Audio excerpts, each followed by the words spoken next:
Good morning, everybody.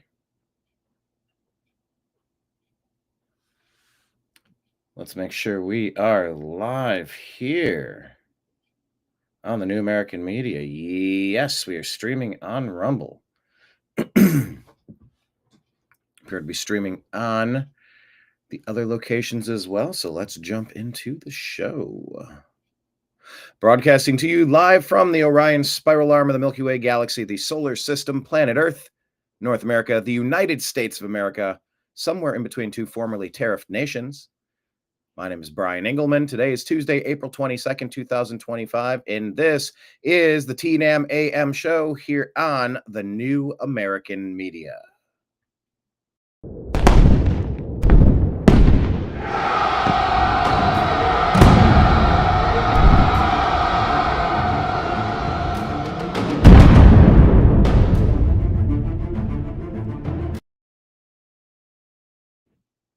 On today's program, we will discuss Larry David losing it on Bill Maher. Talk about the Cuomo COVID criminality. Cuomo COVID criminality. That's kind of weird to say. Cuomo COVID. COVID Cuomo? Cuomo COVID criminality? Question mark. We're going to ask if the Federal Reserve is stalling the economy and all sorts of other things here on today's broadcast. All right. Let's jump into the program. Leave your comments however you are watching us. Type your name. Let us know where you are watching us from. We love knowing about our regulars here that pony up to the bar. So belly on up to the bar, say hello, and we are going to unpack what is happening. Let's pull up our feed on Instagram. Make sure you're following the New American Media in the places you're supposed to be.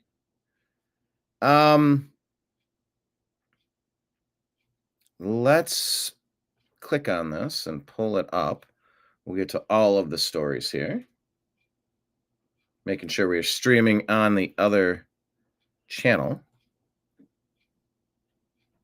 It's always fun making sure that the technology is working. I dream of the day where I have a producer.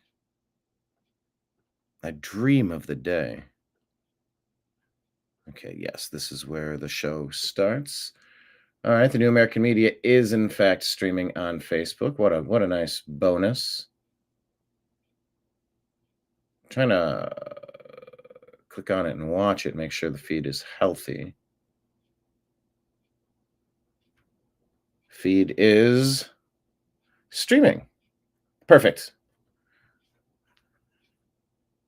Let's jump into it. Oh, let me put up the places to follow the New American Media on the screen here.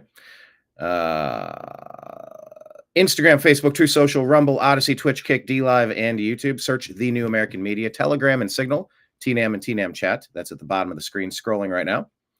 And we are on the Agree to Disagree Show podcast on Spotify and Apple. The Agree to Disagree Show podcast covers the TNAM AM Show with all of our stuff. All right, let's go side by side. Oh, this is a medical claim, so I have to put this up on the screen. For countervailing views on health and elections, go to cdc.gov, who.int, and cisa.gov/rumor control. See, it's at the bottom of the screen. Countervailing views, people. Under duress, we have to do that. All right, let's listen to Dr. McCary about what's going on at the FDA. You think they have your best interest in mind? Well, do they? We're announcing we are removing industry members, pharma members from FDA advisory committees. I was shocked when I learned that employees of big pharma companies sit on FDA advisory committees as members of those committees. So we're going to be replacing them whenever statutorily possible with patients and family givers, family caregivers. We are going to be inviting pharma companies to send representatives to the advisory committees, but they can sit with the rest of the public and watch and pose questions as the rest of the American public can. Today, we're announcing. Okay, well, that's good news. I like to see HHS, FDA, all of these agencies getting back on track because we've been a mess for a really long time. Our healthcare system is completely... I don't know how to fix it. And that truly was the shame of Obamacare. Obamacare was like, Michelle and I, we've determined that there is a problem with our healthcare in America. And that's why we're going to launch Obamacare, the Affordable Care Act. And all right, I'll break out of my Obama for a second. But what I wanted to see was 50 states try some different solutions. Hey, states, let's try to implement a new bold strategy in each of these states. Try something different. We have a list of ideas. Maybe come up with your own. Let's try something bold. Let's figure out a way to work on quality of coverage, quality of care, rather, and decrease cost. And then meet back together. Meet 4 times a year, every 3 months, every 4 months, every 6 months, every 12 months. Show back up, fly back together, and go, hey, look, we had great success over here in Nebraska trying this new thing. Oh, what did you do? Oh, we did this. Oh, man, that is a great idea. And you saw what results? Basically doing science with our healthcare system. You have a hypothesis, you test it, try it, and you take the best ideas and you put it together as Obamacare, as the Affordable Care Act. But we didn't do that. We said, oh, the insurance companies wrote this massive thing that's so complicated, so convoluted, so complex, nobody can understand it. Nobody even knows what they're signing. They just know, are you Team Obama or are you not Team Obama? So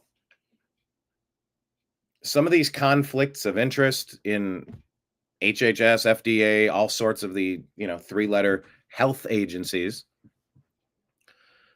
they're not doing what's good for our health. They're doing what's good for the bottom line. And the bottom line is not what you exist for. The bottom line is what you exist for. The bottom line is that health is supposed to be the number one driving force. And if profits follow, that's great. And if they don't, reconfigure your business model so that you can create profits with a superior mousetrap. You build a better mousetrap. You don't get more mice sick. But unfortunately, we've been on the wrong path with that for a while. Good morning, David Ben. Hello. Checking in from Ontario. Everybody, however you're watching, hit like, hit subscribe. And, let me switch the caption at the bottom of the screen here. Hit like, hit subscribe, and check in. Put your name down and let us know where you're watching from today.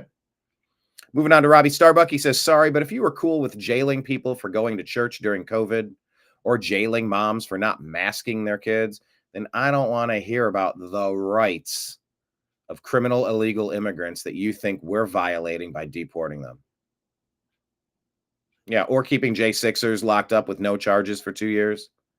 The audacity of these people to talk about due process is disgusting. Another comment here. The only right an illegal should have is the right to be deported. 2 wrongs don't make a right. They said there were 2 court cases. He was accused of things, but was he found guilty? Because the person that accused him was a cop that was terminated from being a cop, a dirty cop. It's super convoluted. But it is an El Salvador resident. And by the way, I'm very interested in the Seth Rich connection. Seth Rich was right over there around the same time. Could he have been involved? I don't know. But what an odd footnote to that story. Yeah, I do believe this guy is the things he was accused of, but has he been adequately proven to be? You just want to have proof. You don't want to get gulagged by the next group of people.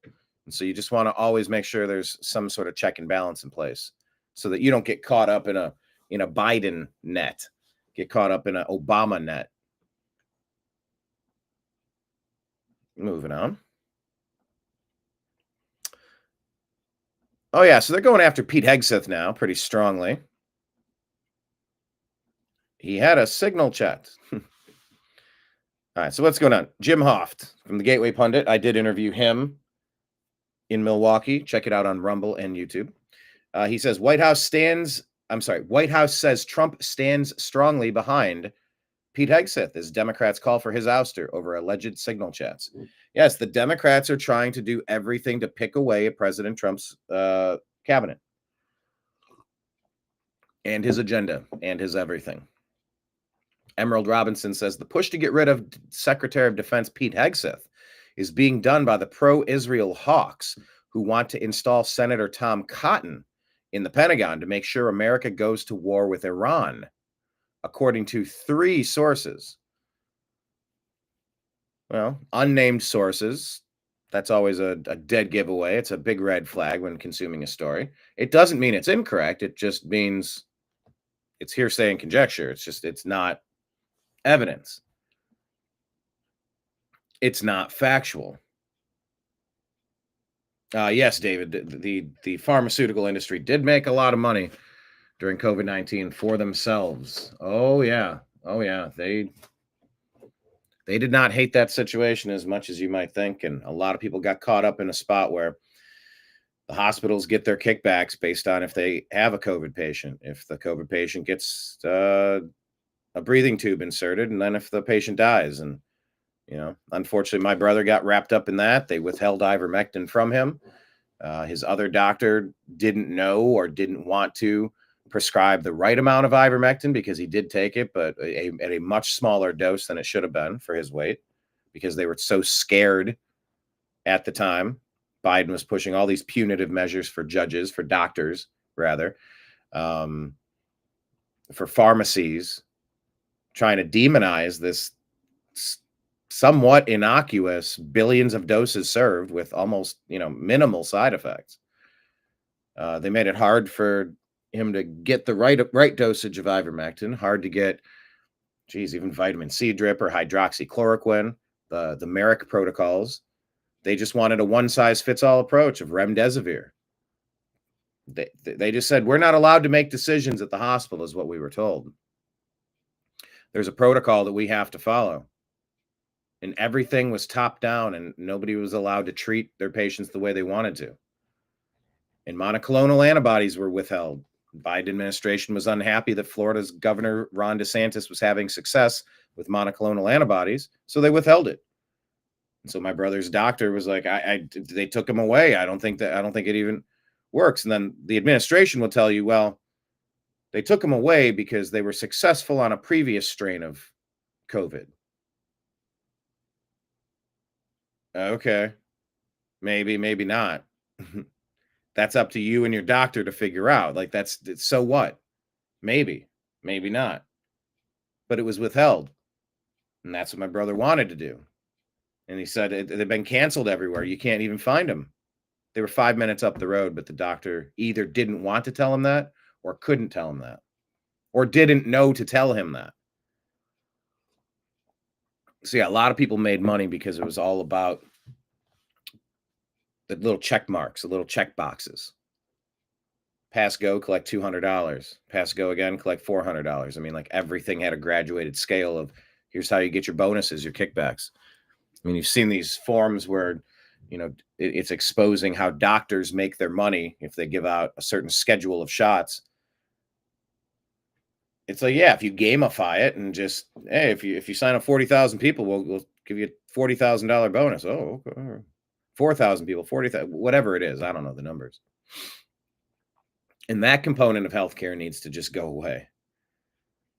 It just has to be between the patient and the doctor and the best possible science and medicine at the time. And the things that they were suggesting were going to help my brother maybe played a role in ending his life.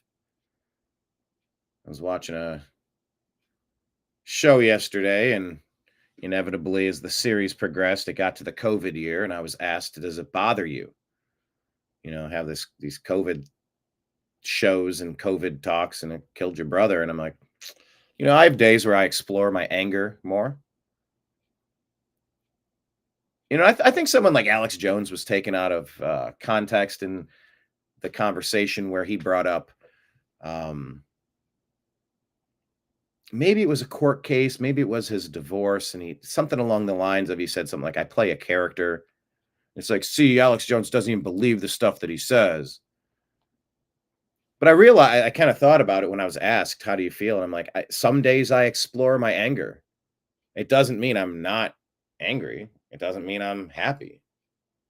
It doesn't mean I'm not happy in the rest of my day. But when you're delivering a performance, when you're going through the news and different things elicit different energies and emotions, thoughts, jokes, I dump the bucket out on the table. Like let's see what we got. And some days I do. Today I'm kind of like stone faced. I'm not I'm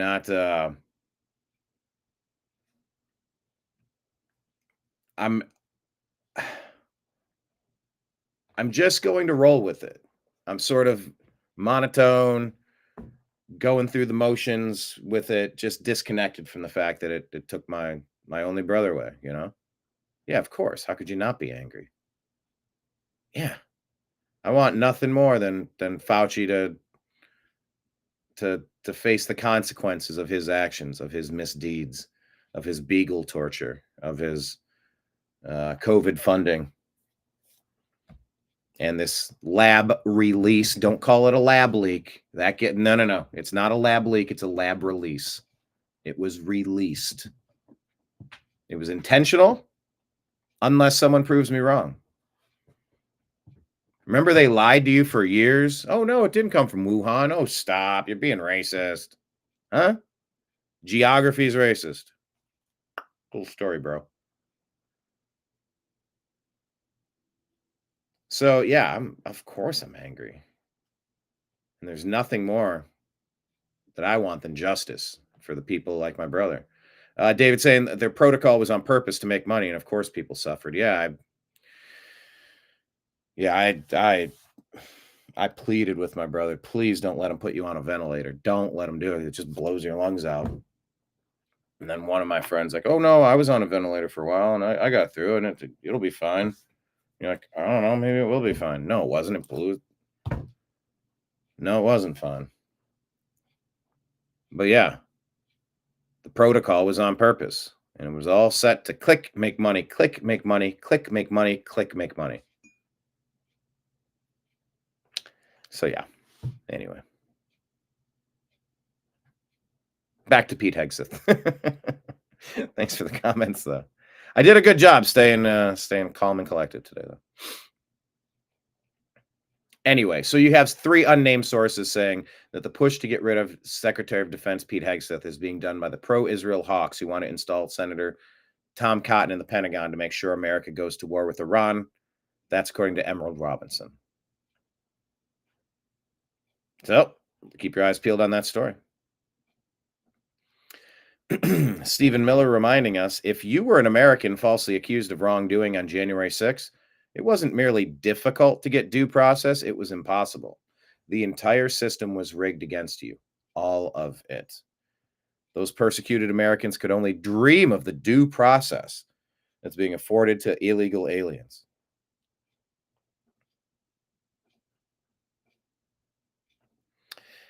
Senator Chris Holland or Van Hollen? Senator Chris Van Hollen traveled to El Salvador, hoping to bring back the illegal alien MS-13 gang member, according to Gentry Gevers. But in 2017, it's important to go. He had different thoughts. He says it's important to go after gangs like MS-13. Shame on President Trump. He should be focused on MS-13. It's important to go after gangs. It's an insult to decency and common sense. For dreamers to be targeted for deportation. Go after MS-13. Shame on President Trump. For tearing apart hardworking immigrant families who should be focused on MS-13.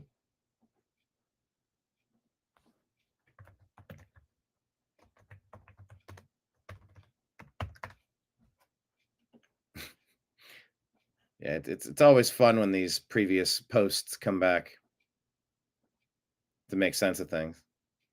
Breitbart here. Maine Democrats want to amend their state constitution to codify allowing trans athletes in girls' sports. What? Is this Maine Democrat a man? Is this a woman? Just out of curiosity. So step aside, ladies, writes Breitbart. Democrats have big plans for women's sports. Maine Democrats want to amend Maine's Democrat House majority voted Thursday to pass a bill that would codify Maine Human Rights Act. No, that's against the human rights of the girls trying to play girls' sports. LD 260. Passed with a slim majority and will ultimately need 2/3 majority in both chambers before it can go to voters, Fox News reported. State officials cited MHRA in their ongoing dispute with Trump admin over allowing males and female sports and spaces. They added gender identity protections, air quote, in 2021. Well, that's a bold strategy.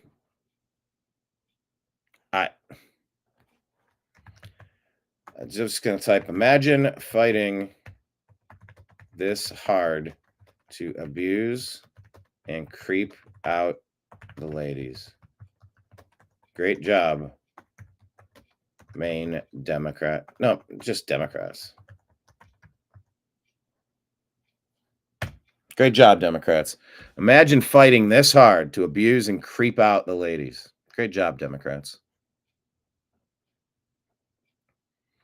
All right, here's the Garcia guy. Schrodinger's illegal. He's illegal, but he's legal. He had 2 court hearings, but he wasn't proven guilty of anything. He was MS-13, but he wasn't. He's got gang tattoos, but he doesn't. The story that makes no sense, but it makes perfect sense. It seems like every day is another Babylon Bee article to come to life. They look like gay lovers embracing one another. And this is on Real America's Voice. What is that? Justine Brooke Murray. This poor hostage, just an innocent Maryland man and father. Maryland man.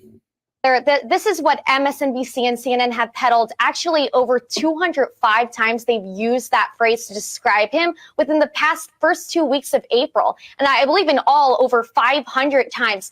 Oh, who cares about the fact he may or may not have beaten his wife with a work boot, or that he's maybe a member of that MS-13, rape gang? Oh, no biggie. Just focus on the fact that, well, he is a father. Yeah, a Maryland father. That's all he is. Pamela, so the interesting component of this right now is now the courts are saying, well, you got to facilitate his transfer back. But he's in the country illegally. 2, he's a citizen of El Salvador. And if El Salvador doesn't want to give him up, we're kind of in a bind here. Do you think that the libs, especially after more and more and more is coming out about this particular individual, are going to stick to this? I think more Congress people are going down there. Is this going to be something that they're going to keep hammering, or are they finally going to go, yeah, maybe let's cut our losses? I'm sure they're going to keep hammering it. They don't like to back off of a lot of things. This is peak Democrat. They're coddling criminals while ignoring victims like Rachel Warren. And, she was murdered in Van Hollen's own state. So I'm all about Christian value justice. I don't have sympathy for gangsters.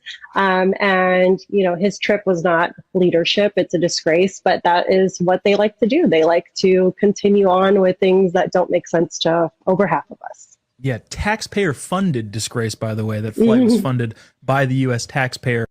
It seems like every day is a story that won't go away, and I really wish it would. The Real Grit podcast says the people who are screaming due process about an illegal alien MS-13 wife-beating human trafficker are the same people who cheered when American citizen J6ers were locked up in a federal prison with no charges and placed on solitary confinement for years. Yeah. So they're wrong for not wanting due process. If you're illegally in the country, you need to go. But I think there were loopholes that they used to get in the country. And they weren't technically as illegal as some of these bullet points and bumper stickers and memes are making it seem. I hate this story. I want it to go away so bad. I don't know what it would take. My hardcore libertarian friends say just have a trial then. Just bring him in. They say those first 2 trials don't count because reasons. Because he was accused, but it never went to court and he was never convicted. That's what they say. But he was still illegally in the country, but he was legally in the country. I don't know, man. Alec Lace is putting some numbers together. I don't know if these are accurate, but Clinton, 12 million deportations, 0 injunctions. Bush, 10.3 million deportations, 0 injunctions. Obama, 5 million deportations, 0 injunctions. Trump, 100,000 deportations and 30,000 injunctions. Yeah, this is lawfare. This is about the judges. Alex here talking about the judges, saying, we only have 2 justices on the Supreme Court willing to deport foreign terrorists without individual court hearings for millions of Biden-era invaders. The court is trying to give the Trump administration an impossible job. We are witnessing the attempted establishment of a judicial dictatorship in America. So only 2 justices on the Supreme Court is willing to deport a foreign terrorist without individual court hearings for millions of Biden-era invaders.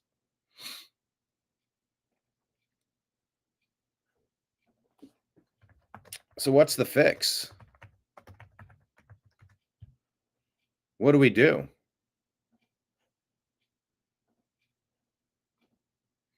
Marylanders have been asking, or they were asked,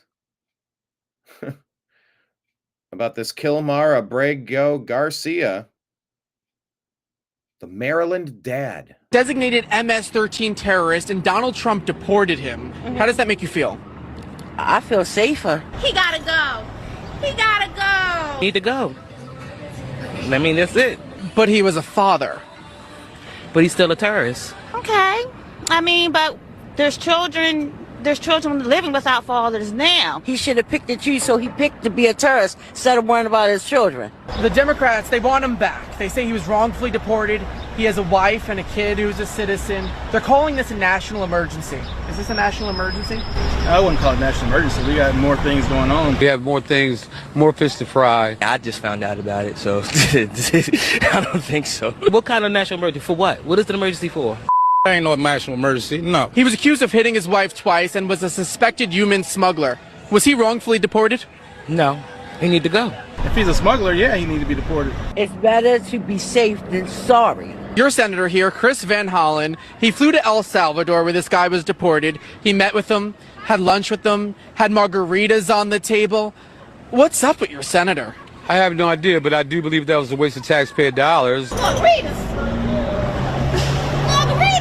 You agreeing with somebody whipping their wife, Oh, why did it do that? I pressed the button. terrorizing where you live, then you don't need to live here either. Senator Van Hollen, you need to come see me, Mr. Coley, because you doing like that. You need to take care of home before you go to other states.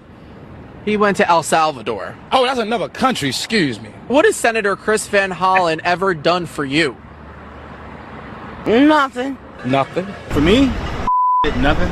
Nothing that I know of. He ain't do me. I can admit that. By the way, this was the reaction I got while reporting for Real America's Voice in the Bronx, interviewing people like 86% Dominican and Black in the Bronx. They were furious. Just a whole scattershot of people. They were really upset that millions of dollars are going to illegal alien invaders.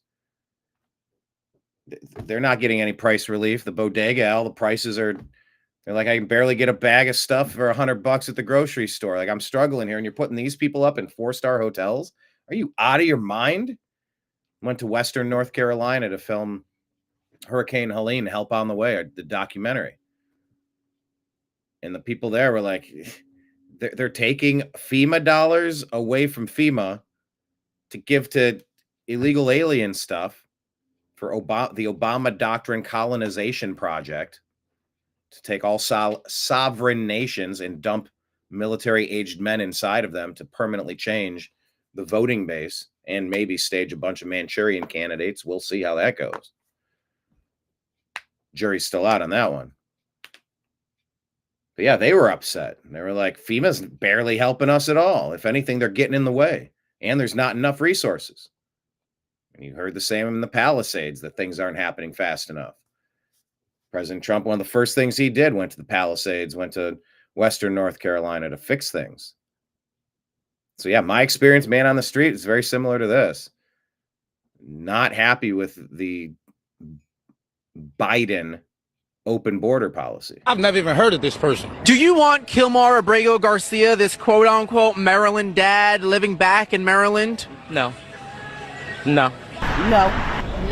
Not if he's doing trafficking, no. Why the I want somebody like that back? No. Why would anyone want someone like that back? What is your message to the Democrats who really... And the libertarians are just saying you have to prove it. You can't just have someone point their finger and say, be gone with him, off with his head. We're supposed to have some sort of way to make sure we're doing this right. I do agree with that. You want him back in your community? Why would you want that in my community? Bring it to your community and see how long you like it up there. Leave them, or y'all go over there with them. You're focused on So, the story that will not go away. Yeah, nobody wants these people here. Real America's Voice saying that the Alien Enemies Act provides for almost no judicial review. And this is what they're doing. This is what they're saying. Part of me doesn't disagree with this either. I'm unpacking this with you guys. I haven't been handed a script and said, read it and read it with emphasis. I'm just unpacking it with you. Well, it's amazing, John. You know, I will say. Dr. John Eastman joins Stinch Field.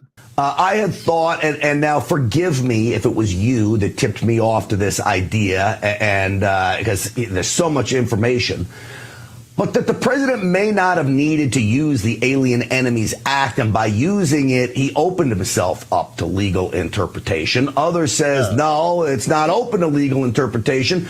But could he not have just said, hey, I'm the president of the United States, I can deport anybody I want if they're here with no papers? Well, the problem is there's a whole mechanism under the immigration laws that have been passed by Congress that require immigration judges and Board of Immigration Appeals and all that. The one thing the Alien Enemies Act does, two things, is it expedites that process, and it also provides for almost no judicial review, which it recognizes the president. And so if that's the frame of reference that the Trump administration is hanging its hat on, it means this issue is not going away. And that's where we find ourselves, stuck. President's sole authority under the Constitution in times of war, or when, as he claims, that we are, there's this incursion. And this is an incursion. This is an invasion. I didn't create it. I didn't make this happen. It's just the way things are. This systematic incursion by foreign enemies of the United States into the United States. And so he asserted the Alien Enemies Act in order to expedite him ability to act as commander-in-chief and defend the country. All right. So, John, how do we get to a point, and I trust you when you say, and others have reiterated what you say, that this is not open to judicial review, yet we've got lower federal courts reviewing it judicially, and then the Supreme Court weighs in to try to review it judicially. How do we get to this point? Well, what was most bizarre about what happened over the weekend is, in fact, the lower courts had not ruled. The claim by the ACLU that the district court denied their temporary restraining order is a bit specious. They filed a notice of appeal from that so-called denial 42 minutes after they filed for the temporary restraining order on Good Friday.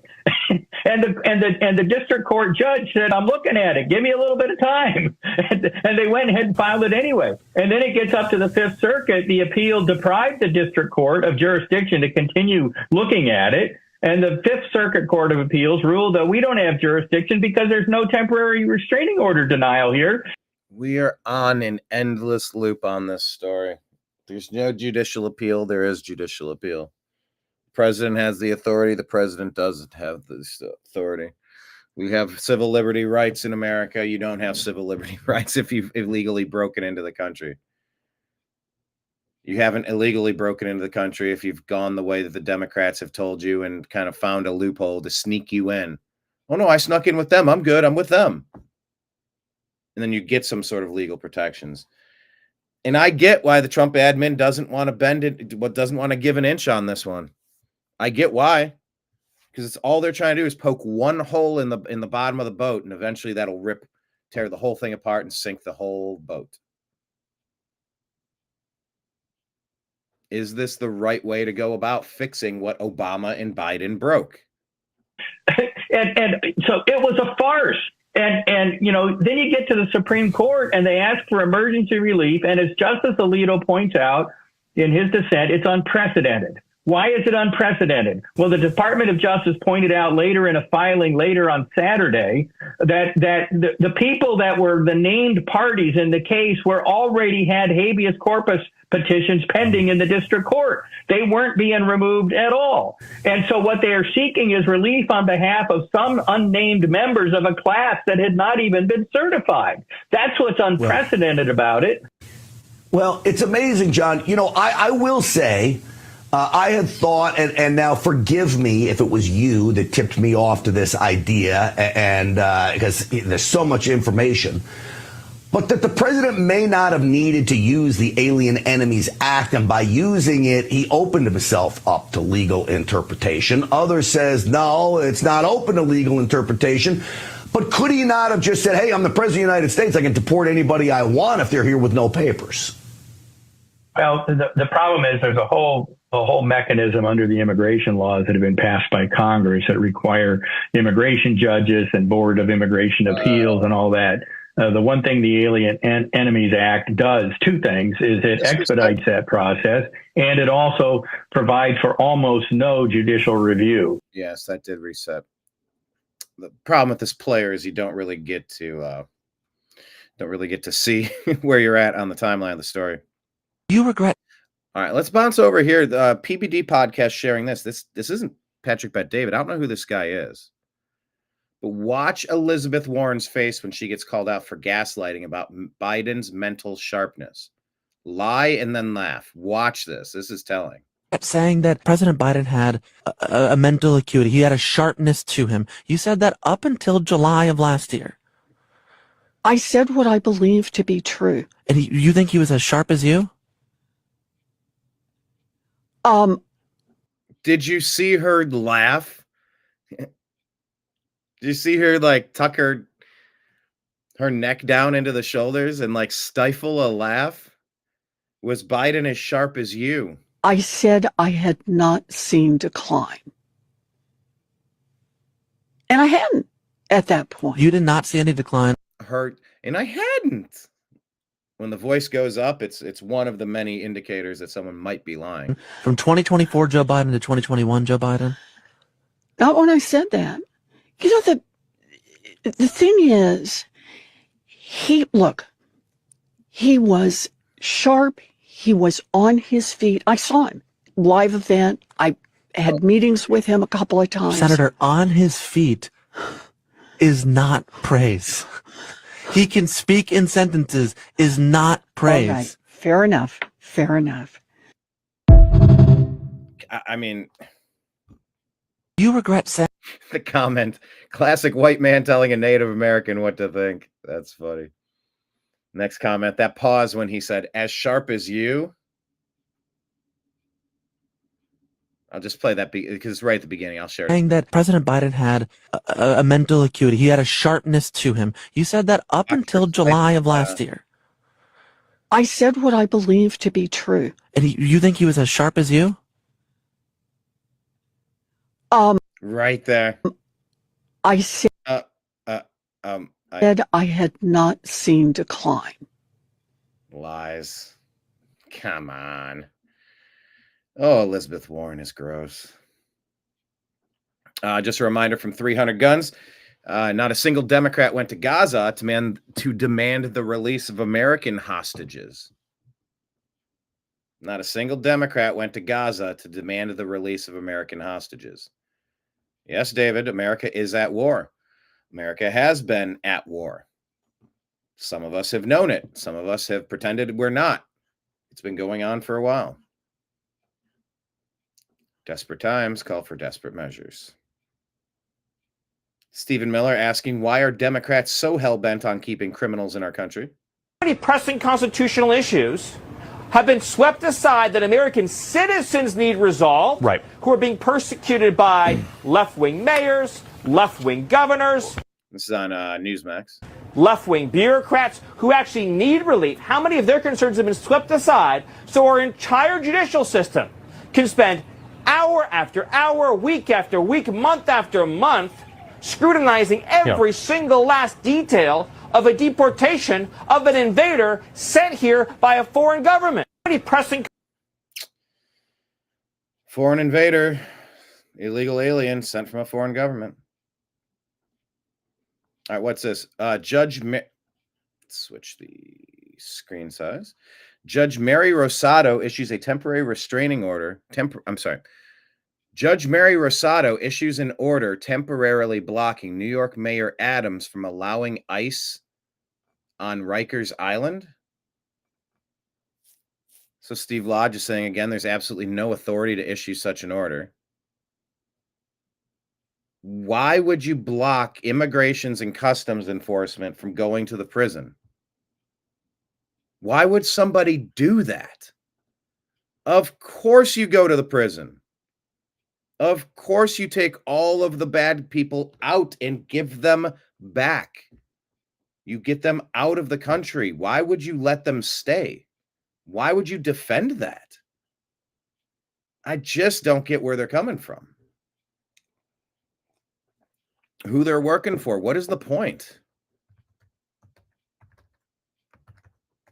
I'm going to say, who is Judge, in air quotes, Judge Mary working for?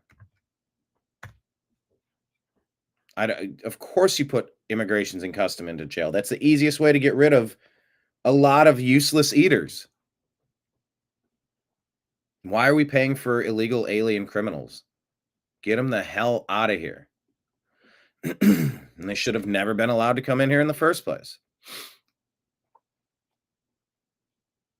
If they've got a rap sheet of somebody you wouldn't want dating your daughter, get them the hell out. Back to Pete Hegseth here. This is on Real America's News. Revolver News. Live from Studio 6B. Revolver News attacking Pete Hegseth. Pete Hegseth. President Trump didn't choose Pete Hegseth by accident. He picked him because Hegseth gets it. He's not some slick DC ladder climber or Pentagon career bureaucrat trying to win over the elite cocktail circuit. That would be the Supreme Court Chief Justice, by the way. He's a warfighter who came home and never forgot that he served the American people. And more importantly, he's one of the only men in the swamp willing to gut the rot from the inside out. That's why. Brother, this doesn't sound like a hit piece at all. This sounds like actually a defense of Pete Hegseth, rather. He was chosen. And speaking of that, by the way, not to jump around from subject to subject, but it just kind of reminds me, I posted this today, and I thought it was kind of interesting because when he say he's the only one who's willing to rot out, and I'm not saying Cash is not, but I was reminded of this clip of Kash Patel on War Room saying the following.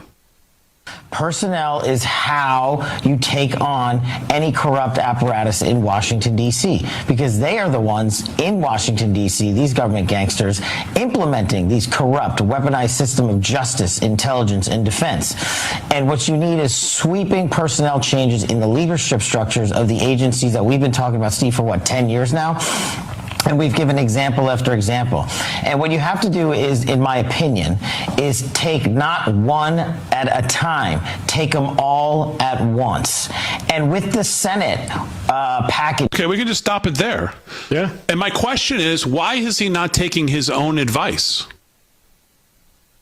I posed this question on Twitter earlier today. Has he, in your opinion, taken his own advice right there in that first 35 seconds of that clip?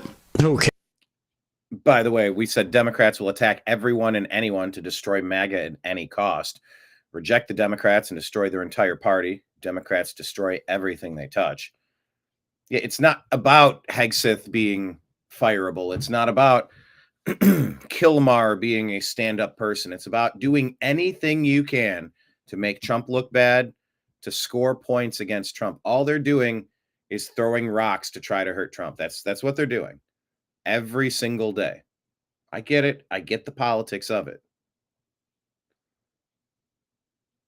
I understand it, but it's not helpful. It was completely unhelpful for 4 years under Trump in 2017 through 2021. It was so stupid. We have real issues to worry about. And every day they run the narrative. They keep running the narrative. I still feel like President Trump is in defense now.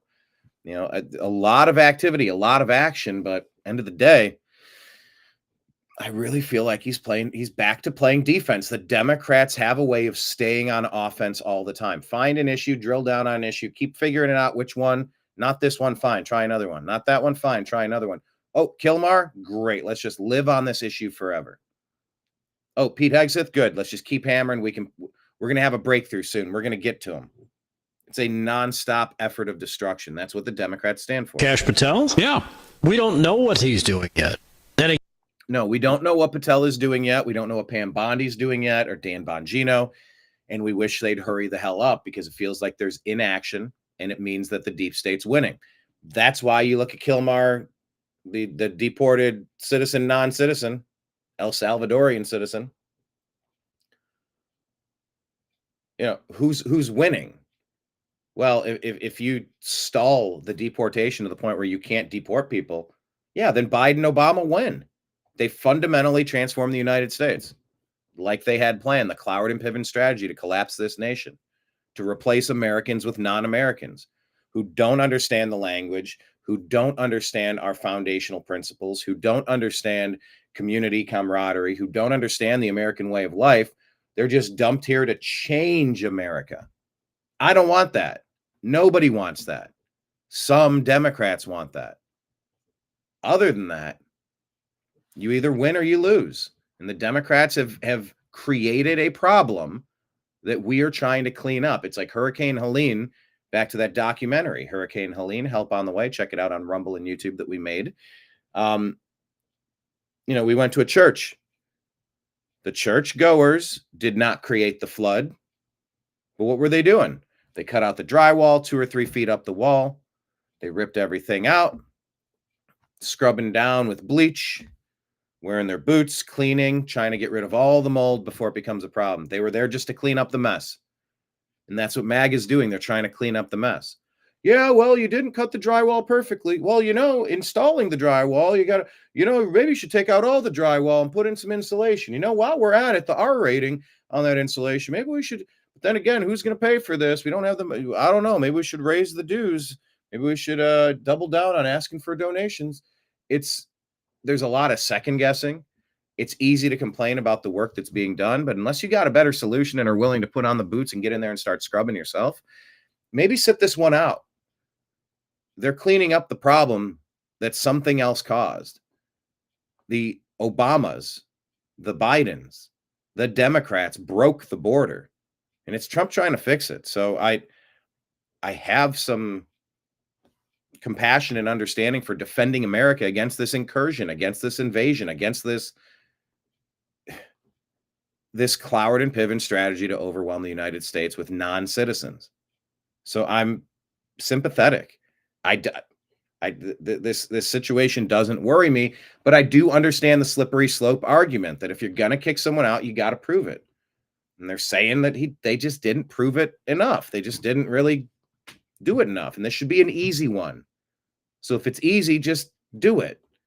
But on principle, they're just saying no, and we're at a standoff now.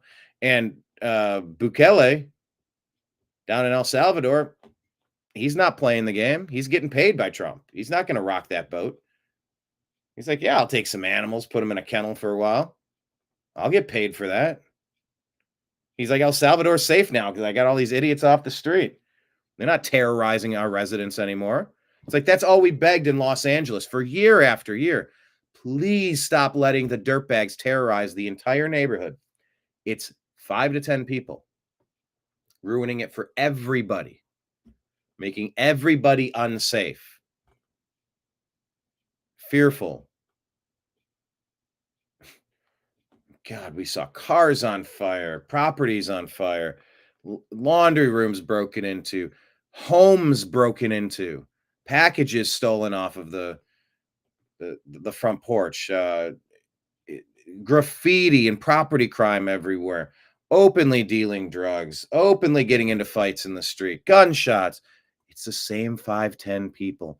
Get them the out of the community. Pick them up.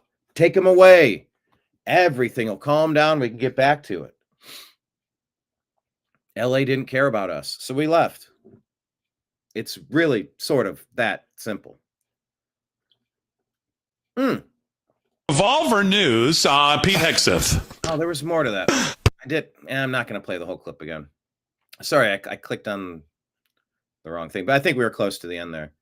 Well, doggone it, I do want to see the end of this because they're talking about cash. Revolver news, Pete Hegseth. President Trump didn't choose Pete Hegseth by. All right, I'll mute it while they talk so we can get back to Kash Patel, because I do have a concern. What is Kash Patel doing? What is Dan Bongino doing? What is Pam Bondi doing? Where is the Epstein list? Where is the JFK list? Where are the indictments against Hillary, Perkins Coie, the DNC,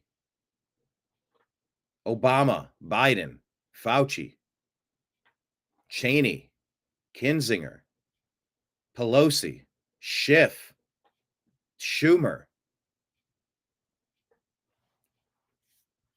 David, I don't know. Who else should we put at the top of that list for indictments? We're just waiting for some action. And it feels like every day the Republicans aren't on offense, we're losing. When I say we, I'm saying the proverbial we. I do not identify as Republican.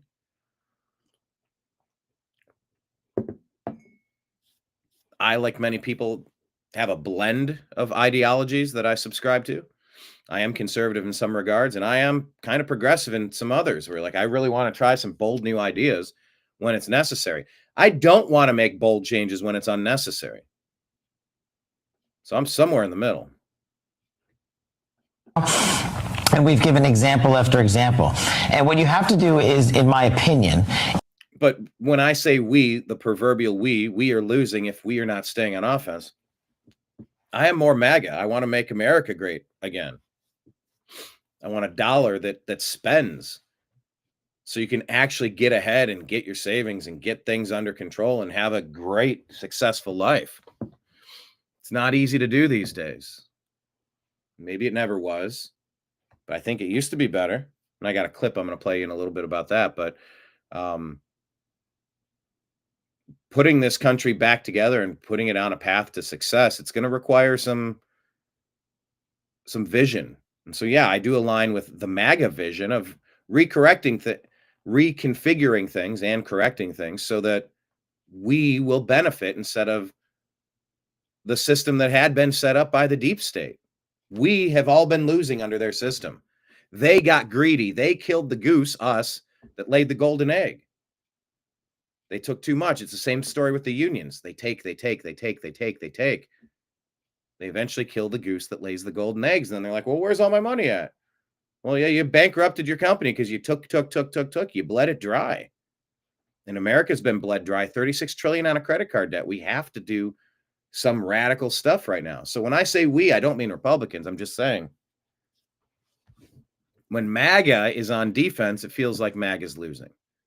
And that's not a good spot to be in because the Democrats are masters at either finding straw men or zeroing of crafting and pushing their narrative. That's what Democrats are masters at.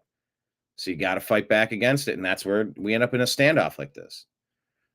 But back to Pete Hegseth, you know, they're going after him, whether it's because of what Emerald Robinson was saying about the pro-Israel plans to attack Iran. And of course, as Scott Adams talked about, you know, if Trump rephrase that. If Trump decides to start wars, he kind of ruins his brand. You know, the same thing has been said about Israel in general. that their brand was the perpetual victim of a Holocaust and a bad guy with a mustache. So they have perpetual victimhood status. And what's been said about them is, no. Now they've been brutalizing and really just turning Gaza into a parking lot, just blowing everything to smithereens, everything, complete destruction, like Hiroshima, Nagasaki. And I can understand that. If my neighbor kept attacking me, attacking my dog, and butchering us, yeah, at some point, just everything goes. Everything. Bulldoze it all. If my neighbor wouldn't stop attacking me, yeah, I'd get sick of that. So I can empathize with that. But the trade-off is, now that you've been acting like, women and children, nothing matters, and it's not targeted strikes, it's just absolute destruction everywhere, you kind of lose the victim card. You play it because you got attacked. You didn't start that war. Now, the other side will say, they started it when they stole our land in 1947 because of the bankers, is what they'll say. But they were neighbors living peacefully until Hamas did what they did. It's like the Bill Burr skit. But yeah, I used to be pro-choice. And then he talks about it. Be like baking a cake. Yeah, put the eggs in and the sugar and the batter and butter and mix it together and put it into a pan and put it in the oven. All of a sudden, my girlfriend comes over, grabs it, chucks it across the room, spills it all over the wall, all over the floor. And I'm like, hey, that was gonna be a cake.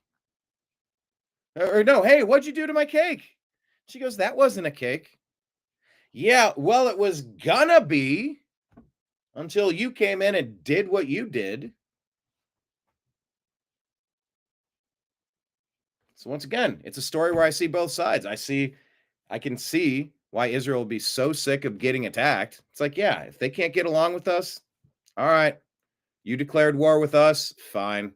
We're done. Decades putting up with these attacks. We're getting rid of every last piece of Hamas, all of it. But it's pretty barbaric to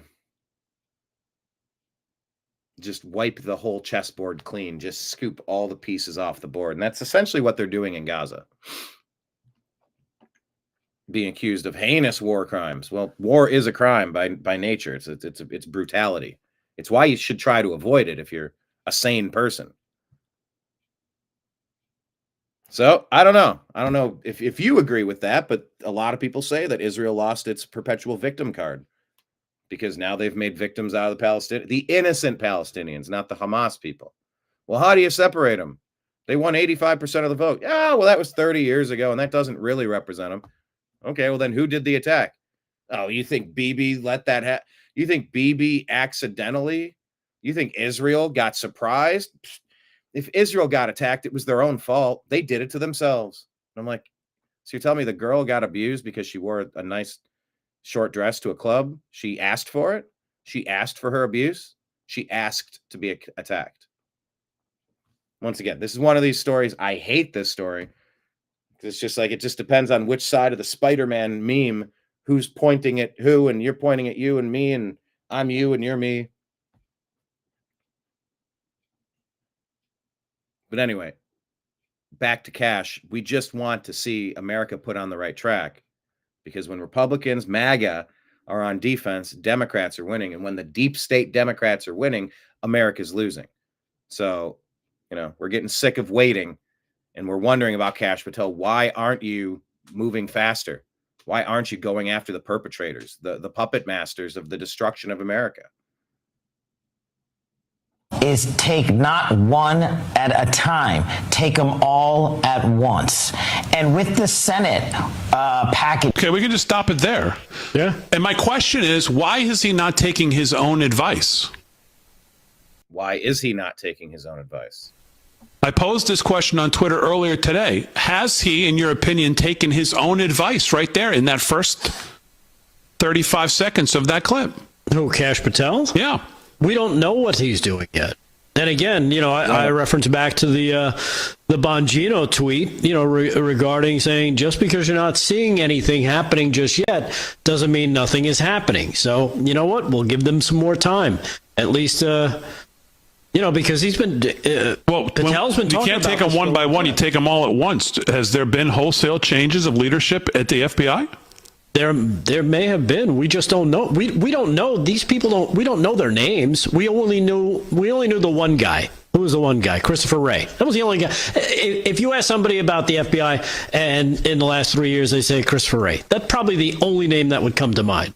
So we don't know who else has been removed or who else has been kind of hamstrung and kind of put off onto the sideline while they try and you think they'd be able to keep wholesale changes at the FBI under wraps?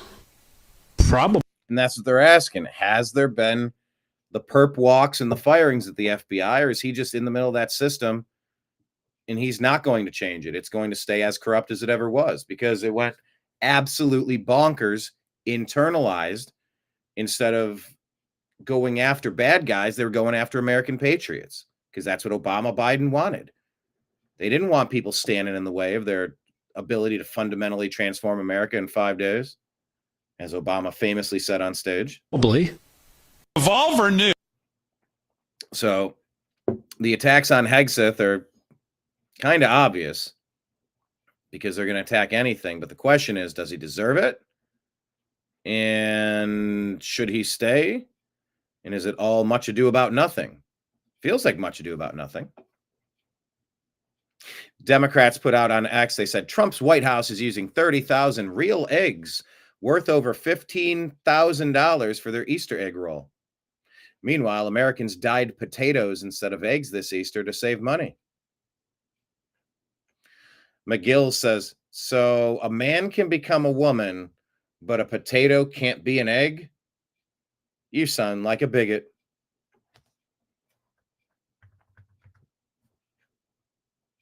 All right, that's just kind of funny. Snarky, but funny. Chicago Mayor Brandon Johnson, whose approval rating has reportedly fallen to 7%, this is shared by the Real Estate of America, is facing a projected budget deficit up to $1.93 billion by 2027. Unsustainable. Chicago, one of the most flooded cities by illegal aliens, by the way.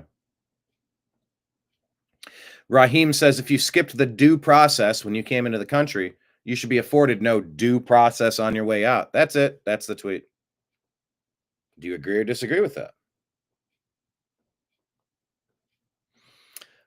Ben, I was scrolling and I found this, and I kind of forgot about this moment, but this is a pretty good moment here when they were running for president back in 2016, and Ben Carson ended up in a weird spot.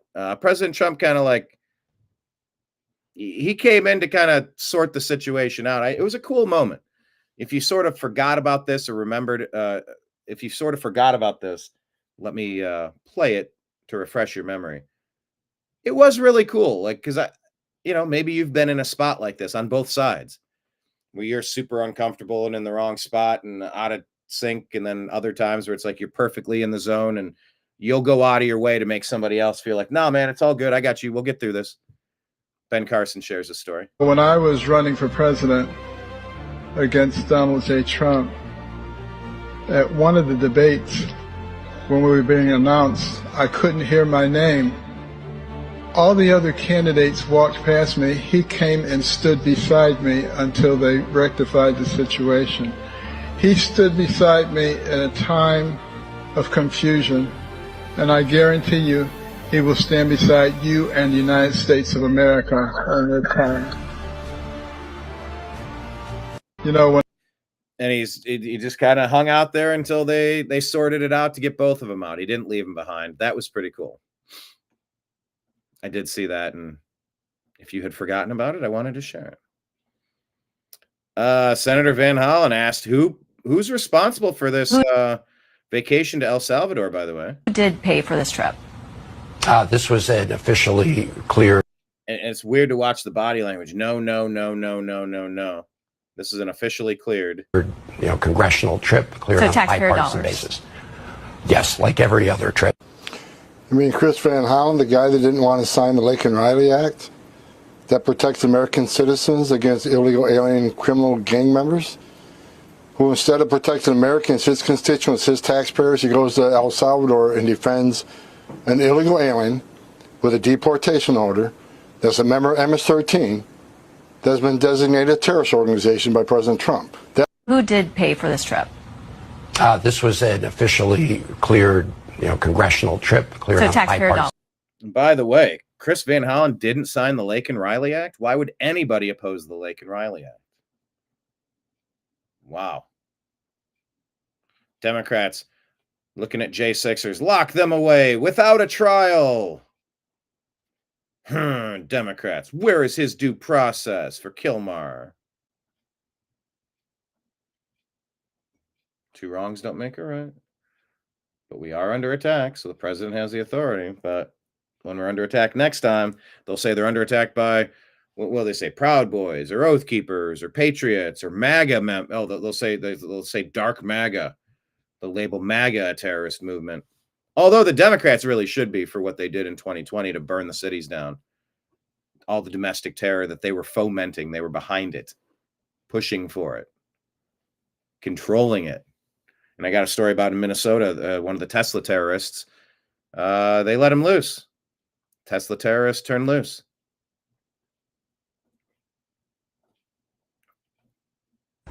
This is Patriot Phone Man about Joe Biden, what he did when he opened the border.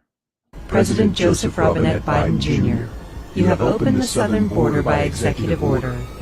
Here are the results of your actions. After the stroke of a pen, illegal immigrants are killing Americans. The illegal immigrant charged with killing Laken Riley. And we have no doubt that she would have been an incredible nurse. Mr. President, we're waiting. Enough Americans have already died. After the stroke of a pen, your Democrat pawns in major cities prioritized illegals over American citizens. That's exactly what they told me in the Bronx. That's exactly what they were telling you when Fox News did that man on the street there. City officials to provide migrants with prepaid debit cards.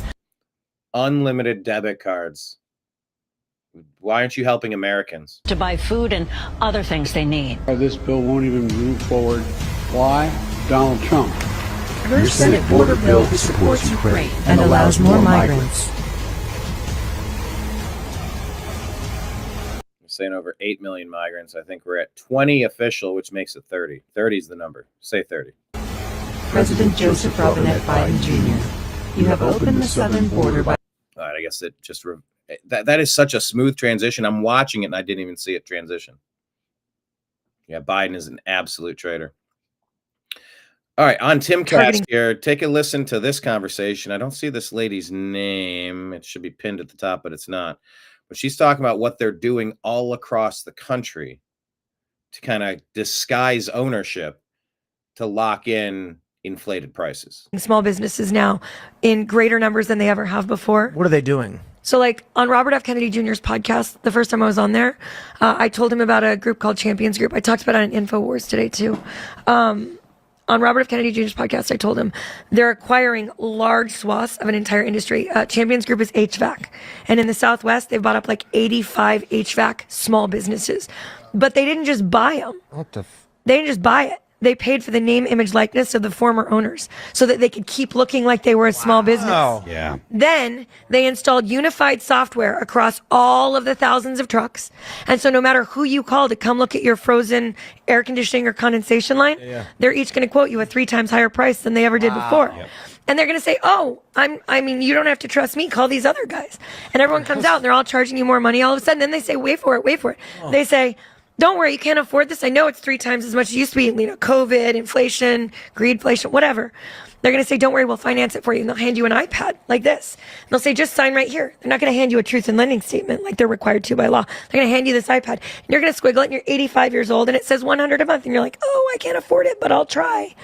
And then on your first missed payment, they're going to exercise what was in there that was a lien on your house, and they're going to take your house from you. It's so hard to understand how hard it is to even find out what a small business is anymore. Guys. Targeting small businesses now in greater numbers than they ever have before. What are they doing?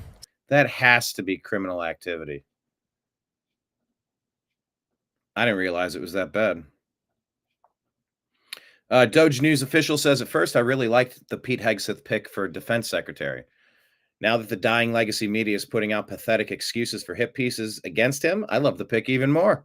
If the legacy media is going after you, you're doing something right. Well, just disclaimer, that philosophy is not 100% accurate, but it's pretty close to 100% accurate. It's north of 80%, 90%, 95%, 99%. I don't know exactly which number it is. But if all the wrong people hate you, yeah, it might be sort of a dead giveaway there. By the way, everybody, please hit like, please hit subscribe to the show. This is the TNAM AM Show, a division of the Agree to Disagree show that you can get on Spotify and iTunes podcast. And of course, search the New American Media in all of the locations. Oh, man, we're talking about corrupt industries. We're talking about bad situations. Let's take a real quick listen to this about the recording industry. I've worked in the music industry. I've been a promoter. I've been an agent. I've been a musician. I've been a lot of things. So here is John Bellion. I'm not familiar with him, but he says he quit the music industry after the last 7 years as an artist, and here's why. Spend this much on catering, and it comes out of my pocket, but then I have to pay an advance back. And by the way, the advance that you have to give me is only on hard ticket sales. So the concept's called peanuts, parking, and alcohol. So when I sell out 10,000 people at Jones Beach, the person who buys a $20 hot dog, I don't see a dime of that. The person who buys $40 for parking, I don't see a dime of that. And the person who buys a $20 vodka and Red Bull, I don't see a dime of that. And then you advance me $1 million and tell me I'm rich to then find out that you're making $4 million a night. And it takes me 36 shows to pay back the $1 million you advanced me. And then it hit me, oh my gosh, they own all the venues. It's a monopoly. So then now they just want my body in this room so they can sell food and alcohol and whatever. So then they're going to make tons of money. And then they got me like schlepping around the United States talking about, I want to be famous. I was having panic attacks. I was like, wait a second. Joe Schmo pays $20 for a hot dog and I don't see that. And if I'm only making my advance back on hard ticket sales, that means I have to sell out every single venue in order to not go in the red, because I'm only paying my advance back on hard ticket sales. And by the way, they reserve the right in the contract to put the tickets on sale. So when it's $100 a ticket and they do their summer blowout sale, the tickets are only $10. So instead of me paying back $90 a ticket, right before I go on tour, they drop a John Bellion sale and the tickets are only $10. But then you have to pay back the $1 million they gave you off of $10 a ticket rather than the $90 they told you they were going to sell the tickets for, because now you're doing arenas. And they're like, they got you coming 12 times a Tuesday. You got to spend this much on catering and it comes out of my pocket, but then I have to pay an advance back. And by the way, the advance that you have to give me is only on hard ticket sales. So the concept's called peanuts, parking, and alcohol. So when I sell out 10,000 people at Jones Beach. All right, let's start it over again. The person. That is what I'm getting at, whether it's medicine, whether it's music, whether it's, what was the last one that lady was talking about? She was talking about the plumber or HVAC. We're so far from a capitalist system when it's a rigged system. That's what we're talking about here. Capitalism versus rigged system. We've been stuck in a rigged system for a very long time. And that's the stuff that we should be making bold moves to get out of. Sometimes I'm conservative on a lot of things. You got to give me a good reason to make a change. But when things are this wonky, unfair even, where all the profits are sent to just a couple of people, it's unsustainable. You will kill the goose that lays the golden eggs. You cannot survive that happening. We know why And here's the Officer Tatum discussing why they are absolutely obsessed with this MS-13 member that may or may not be involved in the Seth Rich assassination after he exposed the Democrats rigging their primaries for Hillary Clinton. She didn't answer the question. And I know this is a sensitive question, but I have to ask it. You did take out a temporary order. Michael Strahan asked the question you're supposed to ask, and then she doesn't answer.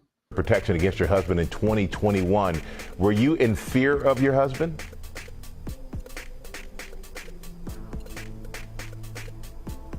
Husband is alive. That's all I can say. Okay, and you know, I'm not going to push on that apparently. But now, some people say she was frozen. She couldn't speak. She can speak well on television. She's not. No. We know why she didn't answer the question, because this dude is a violent gang member, and that's why she didn't answer that question. Because if you were able to look into the affidavit as to why she took that restraining order protection out against him, you will see because he was violent towards her. And then, if that wasn't enough, look at the picture that they took. This loving picture that they put on the news. Why did she put hearts over his hand right here? That's because he got MS-13 gang member tattoos on his hand. And these Democrats are just jumping out of an airplane to get to this guy to make him a martyr. I don't understand why this is a hill that they want to die on. You got Democrats flying to El Salvador to meet with this guy, and I don't know what they want to do. Kiss his butt? You got these people going and supporting him on taxpayer dollar. What is going on? Why in the world are they prioritizing that? And then I hear some people say those tattoos, they're not gang tattoos. Maybe they are, maybe they're not. They're Schrodinger's gang tattoos. They exist and they don't exist. But it's interesting. She only put the hearts right over those tattoos, as if those are tattoos that, the dead giveaway here. They say the cover up will always get you. It's not the crime that gets you. It's the cover up. And if those pictures are real, that she decided to only put hearts right over those tattoos, that shows premeditation to obscure, to obfuscate, to occult something bad, something she didn't want people to see. And if they did, why shouldn't people see her tattoos if they're innocuous? If they're nothing, why you cover them up? Why'd you cover them up? The fact that you covered them up means that you feel a certain type of way about it, which means maybe it's giving away the plot, which means maybe Democrats are really in the wrong side of history on this one. We've stopped punishing people. This is a conversation about what's happened in the UK, because the UK has been absolutely overthrown by the Obama doctrine of flooding non-citizens into all of Europe to change all of Europe. It's a long-term strategy that Obama and his team have had, that they've implemented in America, in Canada, all across the globe, really. Take sovereign nations and flood them with people from other places, bringing in other ideologies, colonizing.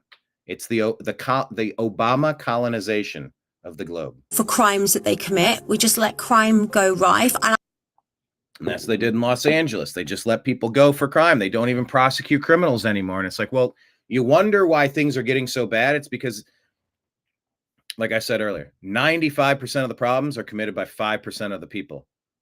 It's the same small handful of people committing almost all of the problems.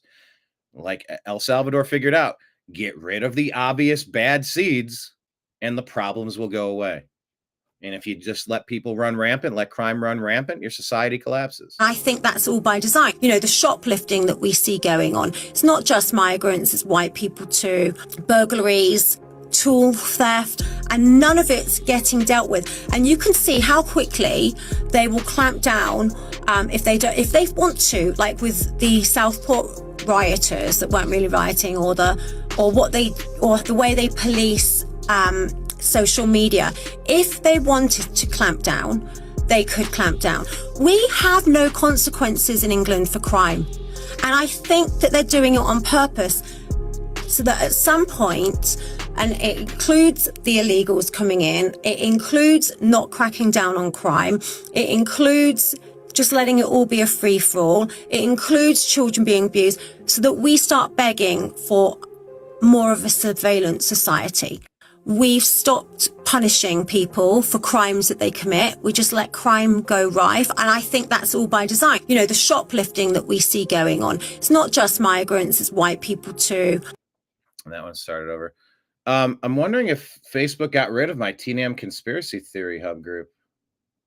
It won't let me share to it right now. It's an interesting development. Take a look. All right, next story. Charlie Kirk saying, when they come after Pete Hegseth, just remember everything they don't want to talk about. Recruiting is up. Morale is up. Standards are up. Efficiency is up. America's influence is up. And most importantly, lethality is up. What's down? Only the influence of neocons and warmongers and the use of the military to promote politicized nonsense. That's what they want back. It's not about some signal chat. So keep that in mind. The evidence. This is shared from Henry Ricci. Remember, this conversation about J6 is we're kind of relitigating what it means to be accused of something and sitting in jail without being found guilty of a crime. Specific Could the shoe ever be on the other foot? It could. Observations of police officers, Capitol Police or Metro or both, entering rooms and here in the Capitol in uniform and coming out as Trump supporters and construction workers. So, you've seen that? Yeah. So why has that video not been released yet? One would say that's a pretty good clue. Yeah. The other reason that we believe is just practical to have someone that knows how to get around. I mean, you know yourself, you can't walk around this place and know where you're going. You have to be here for years and years. The Capitol is a maze. That's right, and it's incredibly difficult to get around. You have to know where you're going.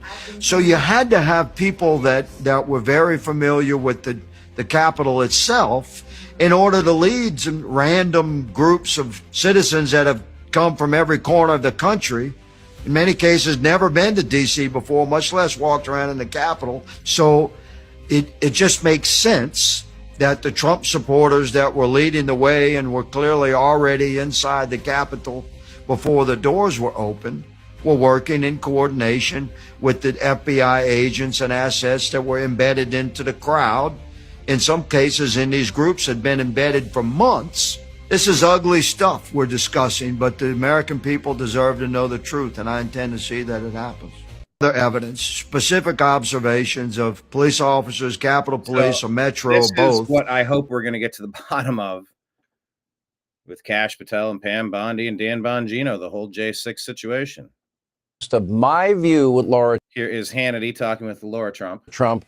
Right here on the Fox News channel. Laura Trump is with us. All right, so now we got 4 congressmen on top of Senator Van Hollen. Why didn't Senator Van Hollen ever pick up a phone and call Rachel Morin's mother or Kayla Hamilton's family? Why didn't he care about those constituents that were murdered and raped, that were really from Maryland and were really innocent victims? It is the question of all questions, Sean, the $1 million question, one might say. And, you know, to see this group of Democrats, descend upon El Salvador as if they are on some incredible mission down there. We should all applaud what they're doing. It is ridiculous. It's crazy. 54% of Americans in a CNN poll recently, by the way, said that they think that people who came to this country illegally, broke our law to be here, should be deported. Not the least of which, of course, MS-13 gang members, which this guy appears to have been. The fact that you've seen the Democrats stoop to this level, I think is shocking to everyone. But they never learned their lesson, Sean. They continue digging themselves deeper and deeper. And you realize when you heard sort of your open there, it's never anyone else's fault. You have Jim Clyburn saying that the mainstream media is to blame. It's not the message. It's not that they have bad policies and bad messages. It's that the media hasn't represented it well. Excuse me. The mainstream media has been the marketing arm for the Democrat Party and basically a 24/7 infomercial for the past 8 years. But this is the new Democrat Party. Donald Trump has beaten them on every single issue. He won handily on November 5th. He won the popular vote. He won every single swing state. And now they are in disarray. They have no leadership. They have no message. They have no idea what they're doing. So they're all down in El Salvador trying to get a guy who should never have been in this country in the first place back in America. It's outrageous. So you were with the RNC, and now you're hosting a hit show here on Fox. We're glad you're back. But yeah, the vice chair of the Democratic National Committee is saying pretty much that if you're not in lockstep with AOC, the Squad, Jasmine Crockett, and that radical wing of the party, that they're going to try and primary you. I'm perfectly happy with that. I don't see a lot of pushback. Hakeem Jeffries pushed back gently. It sounds to me like most leaders in the Democratic Party want to go harder left. Thoughts?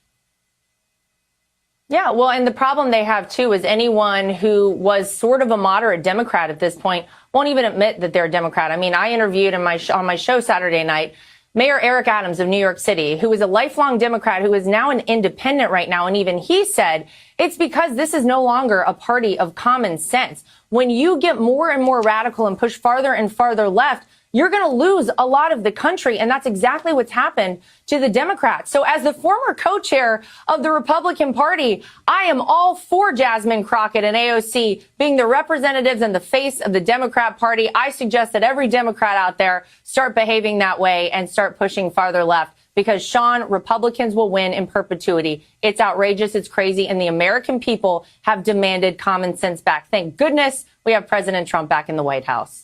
So you look at this recent poll in terms of potential 2028 presidential 2028. Come on. Who do the Democrats even have? Candidates. You've got both Kamala Harris, AOC leading the pack by a wide margin. Both have plus 60 point favorable ratings. And then a more moderate voice like John Fetterman, Stephen A. Smith, they have a net negative favorability rating of 17 and 16% respectively. Doesn't that kind of tell you everything you need to know about where the Democrats are in terms of rank and file also? It seems like this is the direction that Democrats in Washington reflect the people around the country that like that party. I don't know why the Democrats haven't been sued into bankruptcy for all the criminality that they've been up to. Yeah, that's their new party. They are radical leftists. And the fact that, by the way, you just commented on John Fetterman being more of the moderate wing of the party. I know. Sean, think that like too. Even 2 years ago. Yeah, it's crazy, but that's where they are. You know, you look back at the policies of, look at Hillary Clinton, who you just played a clip from there. Look at Bill Clinton when he was president of the United States.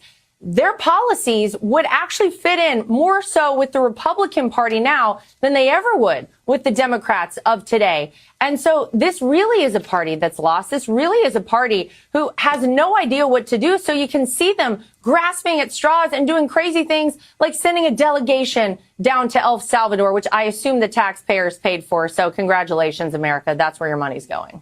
Isn't that great? I love my money going. Yeah, it's wonderful. Democrats have hitched themselves to this sinking ship.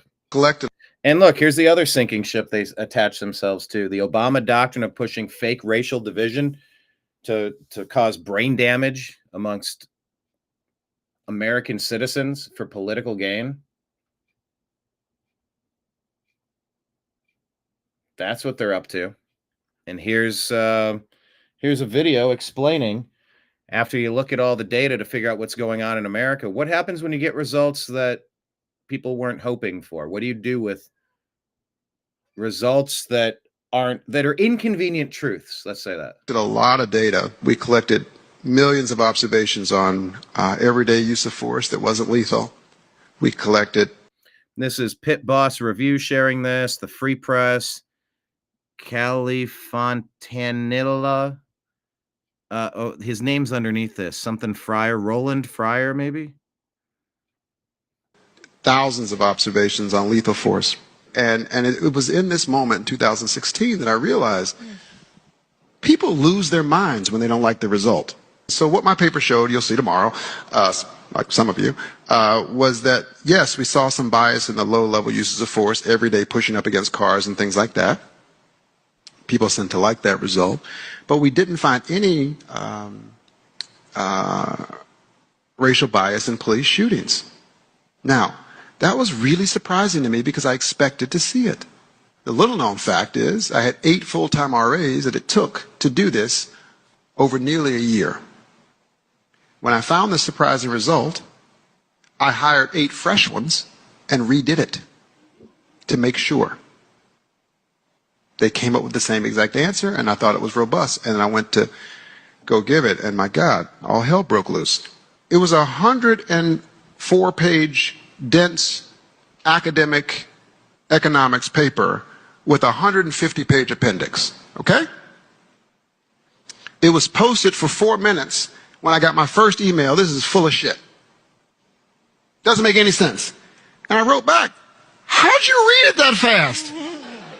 That's amazing. They didn't read it. They just looked at the headline. That's what most people do on a lot of stories. Let's be fair. You are a genius. And I had colleagues take me to the side and say, don't publish this. You'll ruin your career. I said, what are you talking about? I said, what's wrong with it? Do you believe the first part? Yes. Do you believe the second part? Well, the issue is they just don't fit together. We like the first one, but you should publish the second one another time. I said, let me ask this. If the second part about the police shootings, this is a literal conversation. I said to them, if the second part showed bias, do you think I should publish it then? And they said, yeah, then it would make sense. And I said, I guarantee you I'll publish it. We'll see what happens. So it was, I lived under police protection for about 30 or 40 days. I had a 7-day-old daughter at the time. I remember going and shopping for it because, when you have a newborn, you think you have enough diapers. You don't. So I was going to the grocery store to get diapers with an armed guard. It was crazy. It was really, truly crazy. Inconvenient truths. Collected a lot of data. We collected. By the way, just got an email that a cool little thing I think you'd appreciate. A mini doc.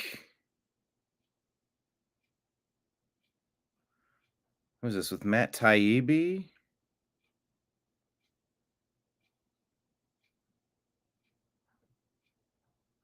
Hang on, where is the my content was used in a project. Some J6 footage. So that's cool. Yeah. I don't care what the doctors want us to believe. I don't care what the race hustlers want us to believe. I just want to know what's real. I want to know what's actually going on.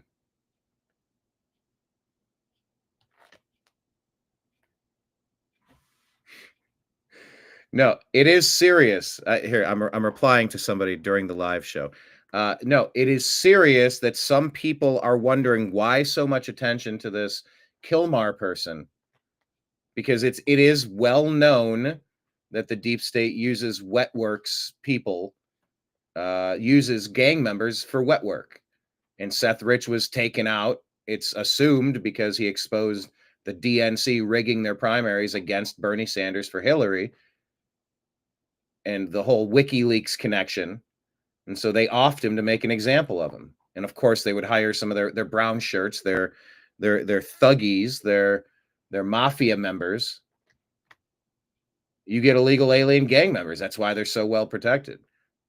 The part that the deep state uses cartel members and gang members to do their dirty work, that's very well known. And the fact that he was so close to Seth Rich and they're making such a big deal about this, people are just wondering, I wonder if we should look into this a little closer. Is there any connection here? So no, I'm not saying, and people are not saying that I've found yet, that there's any definitive connection between this Kilmar Abrego Garcia and the killing of Seth Rich as if he were the perpetrator. But the question is being asked, and they were proximally very close. I don't know entirely how close. Was it a half hour away? Was it even closer than that? Did they ever overlap? But I mean, look, we've had the cell phone records for the 2 Trump assassins, and we still don't have the information on that. We still don't know who they were calling and where they were going. They say that the Butler shooter was going back and forth to what? It was a CIA warehouse or a CIA office building. He kept going back and forth to meet. I heard that alleged. I haven't seen that raw data. But yeah, it's important to know where they're at and who they could possibly be working for. It is just strange that this one case has garnered so much attention. So yeah, sarcastic or serious? Sarcastious. Seriastic, both. Okay, so there's that. When the facts don't point to the story that you're trying to tell, people get big mad. I don't care what the facts are going to say. I care what's accurate. Oh, it didn't fit my preconceived notion of what's actually going on. So what? Who cares? Figure it out. Pivot, adapt, adjust your strategy based on new information. Nothing wrong with that. That's actually the best thing you could be doing, is making wise decisions and crafting policy based on accurate information. But people like Obama pushing their constant division. It's race hustling. And it's power and control. It's manipulative. Eric Daughtry reporting that HHS Secretary RFK Jr. is today announcing a plan to remove artificial food dye from the American food supply with the FDA. This is huge. Hey, if that happens, I think that would be a very good thing, right? It's just, why would anybody fight so hard to keep so many toxins inside of our food? Could it all be intentional? That's such a tough component to this story. Why would anyone intentionally mess with the food supply? But they do. Is it just to keep us sick? Is it just to keep us down? I don't know. But I like the Bobbies pushing the boundaries here. By the way, anti-WEF puts this out and says China is not concerned, by the way, with climate change because they already have communism. You know that, right? You know that, right?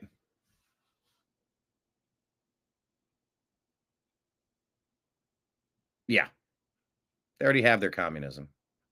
MAGA Voice says, I do not care if you're a Democrat or Republican senator. Anybody who visits El Salvador to free an illegal should be expelled immediately. This is absolute nonsense TikTok.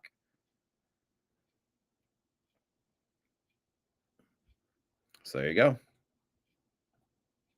Oh, you want to see something gross? This woman has 103,000 followers on Facebook and posted this disgusting image. And the fact that Facebook allows this when conservatives like myself are being censored left and right, that's one thing, but this is just gross. And then some of the comments, well, he found out.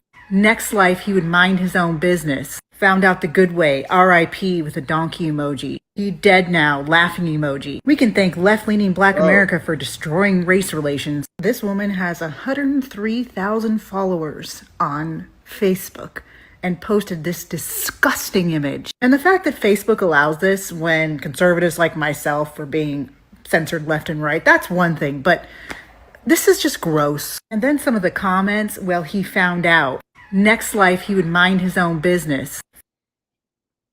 Yeah, all of those things, it's when keeping it real goes wrong by Dave Chappelle. That's what you need to put in your mind. Found out the good way, RIP with a donkey emoji. He dead now, laughing emoji. We can thank left-leaning. Yeah, okay, it's just going on the loop now. Anyway, that's super gross. You don't get to stab people if they tell you to move. No thanks. Annie said maybe the dumbest thing ever.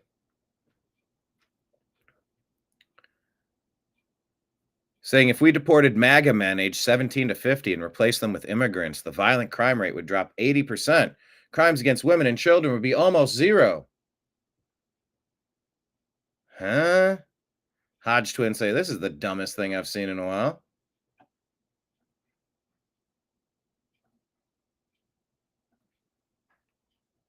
And yeah, two wrongs don't make a right. And I think they're probably technically accurate about this guy being an illegal alien gang member. Has enough of it been proven?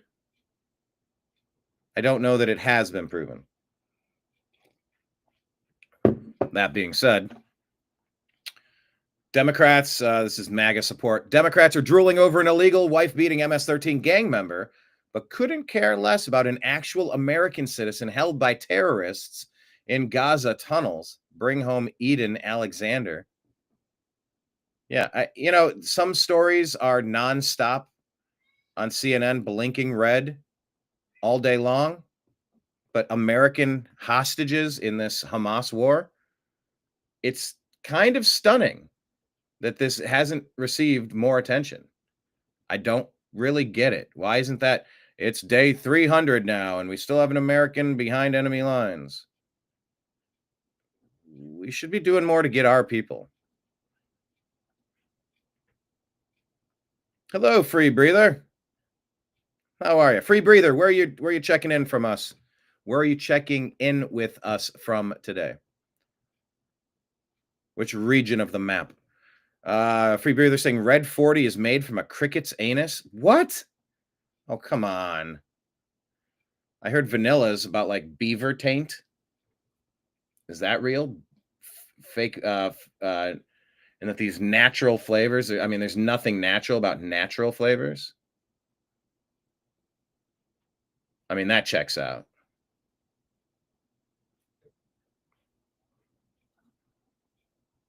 Minneapolis. Awesome, Free Breather. Thank you.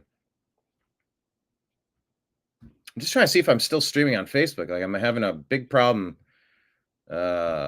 watching the feed over here. Everybody's following us on YouTube today. Please, at the bottom of the screen, we have our link to our Rumble feed. And our Rumble feed would be important because YouTube will delete our stuff. YouTube. I can't rely on YouTube. Let's just leave it at that. All right, let's switch over. Let's run through our X feed in the last segment of our show today. I think I'm still... Yeah, okay, now I can see that we're streaming. Man, that was a weird sidebar. All right, let's go to it. What is it? This is the most government thing I've ever seen. Yeah, the council worker in Toowoomba luring a cat so that you could say the cat's off your property so you can give it a fine. That's gross. All right. Yeah, this is just Bill Maher having a conversation with Charlie Kirk. They're trying very hard to be civil with each other. Tim Poole says, Garcia asylum was denied. He wasn't waiting. He was ordered to deport and was found to be MS-13 by multiple judges. How are we still debating this? Well, the point of contention is that people say that the judges didn't actually convict him, didn't actually find him to be an illegal alien. I don't know. The more I learn about it, the more frustrating that case becomes. Insurrection Barbie says this. So an Obama-appointed judge who worked for his campaign and then campaigns of Elizabeth Warren, Deval Patrick, and Martha Coakley can decide that even though Biden used executive authority to broadly increase the parole program with the stroke of a pen, without the support of the American people and without legislative action, President Trump can't undo it, even though that decision to undo the parole program has the support of 80% of the Americans? Tell me how that makes sense, please. And that's where we're at. We're at an impasse where the judges are turning into becoming the biggest problems in the country. Elon shared this, kind of like Steven Crowder here. Changed my mind. Doge is not dismantling the government. Doge is just removing the parts that never worked. Changed my mind. Or the parts that were being used against us, rather. Check out what this farmer has to say. This echoes a story that I just had in Central Ohio with someone at the edge of a farm, and they said that their home farm, they used to plant, and have great farms, but when the farmer starts spraying Monsanto pesticides, all of the stuff in their farm dies out. So what does that mean? I've got to show you guys something. This is being shared by Wall Street Apes. I'm not familiar with this farmer, but let's listen to his story. This is traditional sweet corn. Now, what's really wild about this is not what we used to call our heirloom seeds. This is just our regular sweet corn that you buy off the shelf. This is GMO corn. Now, we grow this as our field corn. And the reason I want to show you this is I'm going to show you two things. This is heirloom corn. Now, we don't weed it. Normally every year, this corn has come up and done really good for the last 10 years.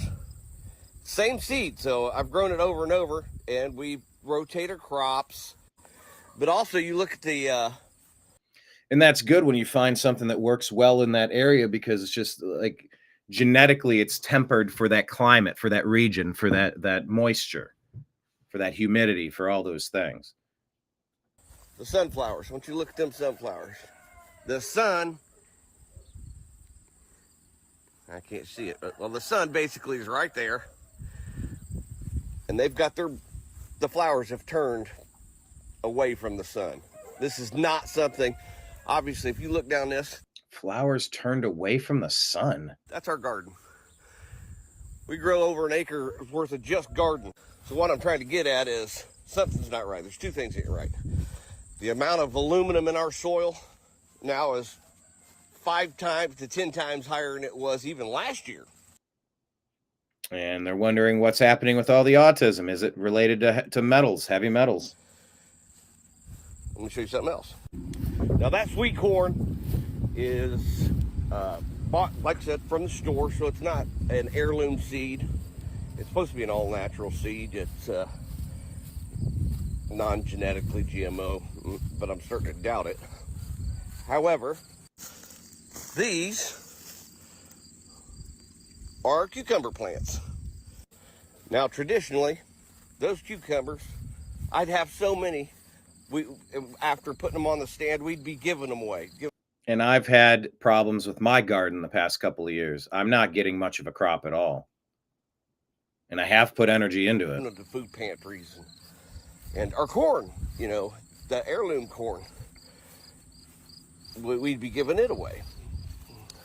Let me ask you, Free Breather, David Ban, and anybody else in the chat room. By the way, hit like, hit subscribe, hit the notification bell, however you're watching us.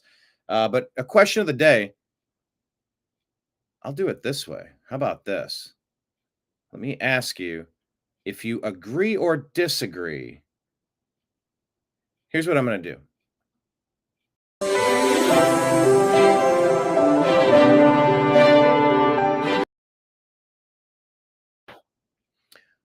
My home garden has been underperforming for a while.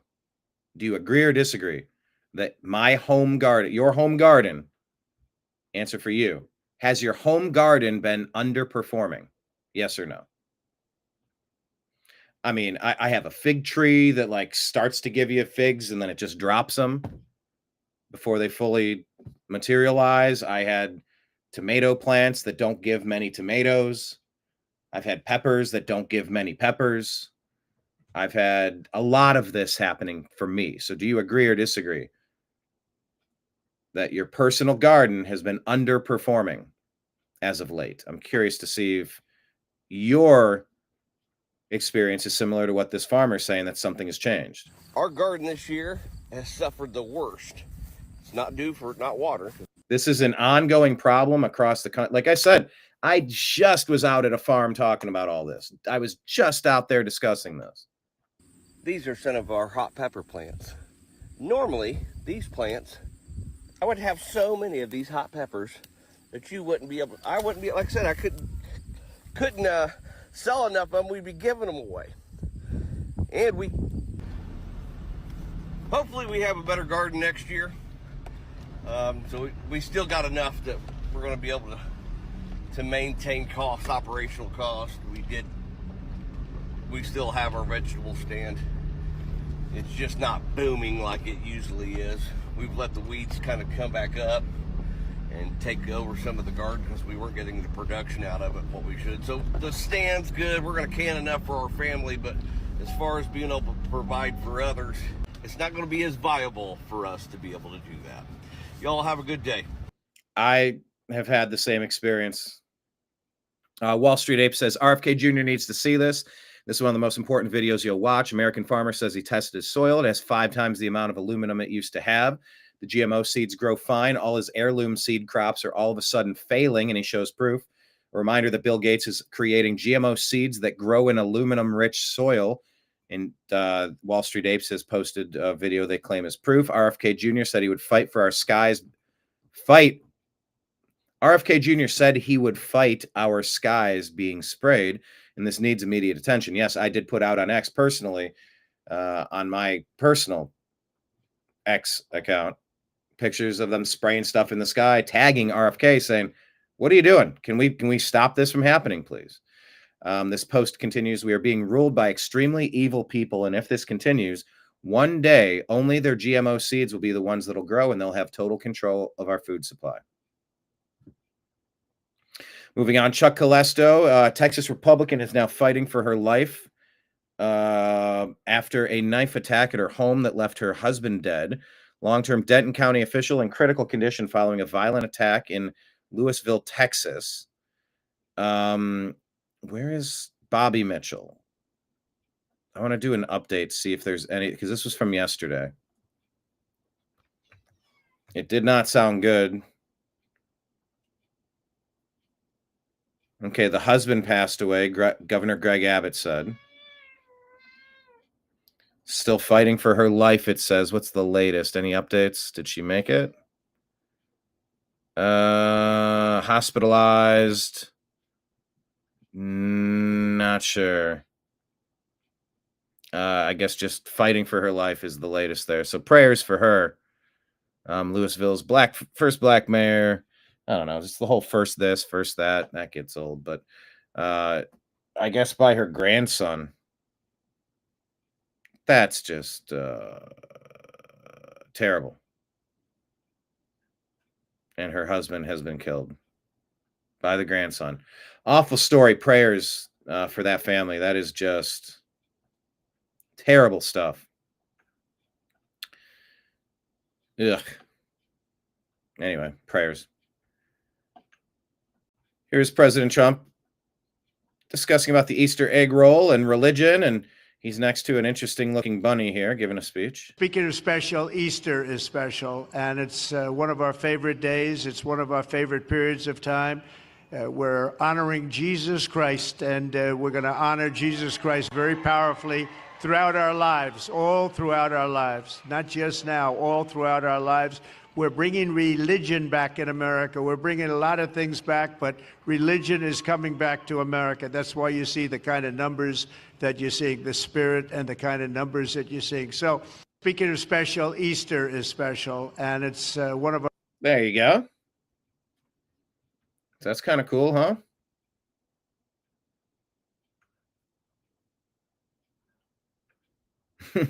President Trump being asked about Jesus. You talked about Jesus in your opening statement. Yeah. How important is this country right now? Very important. It brings the country together. I mean, it's so important that we can do that. Religion, I said, bring religion back. Religion keeps you together. It's such a great thing. You talked about Jesus in your opening statement. Yeah. How important? There you go. Religion keeps you together. Luke Radowski sharing this video compilation of Justin Bieber, saying, "Damn, what in the world is going on with Bieber?" And he's just super into drugs is what's going on. He's at a rave. He's just trying to have fun, but man, he looks emaciated. He looks strung out. He does not look good.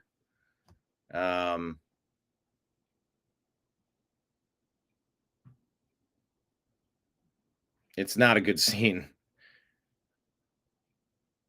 But who hasn't been to a concert and enjoyed themselves as well? So it's a little this and that. The Texas one here says Yeti refused to make cups with conservative messaging, and they turned right around and made cups with progressive messaging. So Hodge twins are saying Yeti is done. You can watch this video if you wish. Found a strange creature in the sea. What is this? Have you seen this? What was that?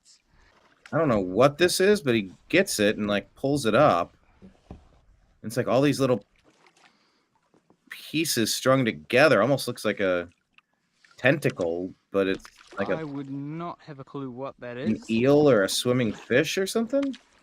If anyone can tell me what this is, let me know in the comments. Don't know.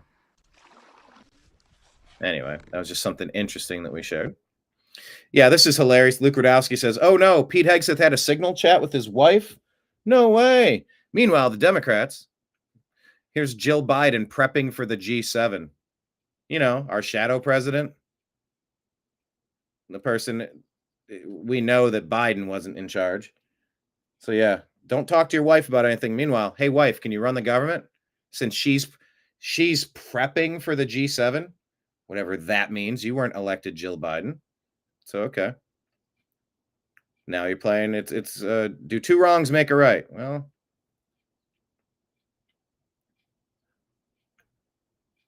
hey, you want to see a totally hinged reaction to a street preacher while he's preaching?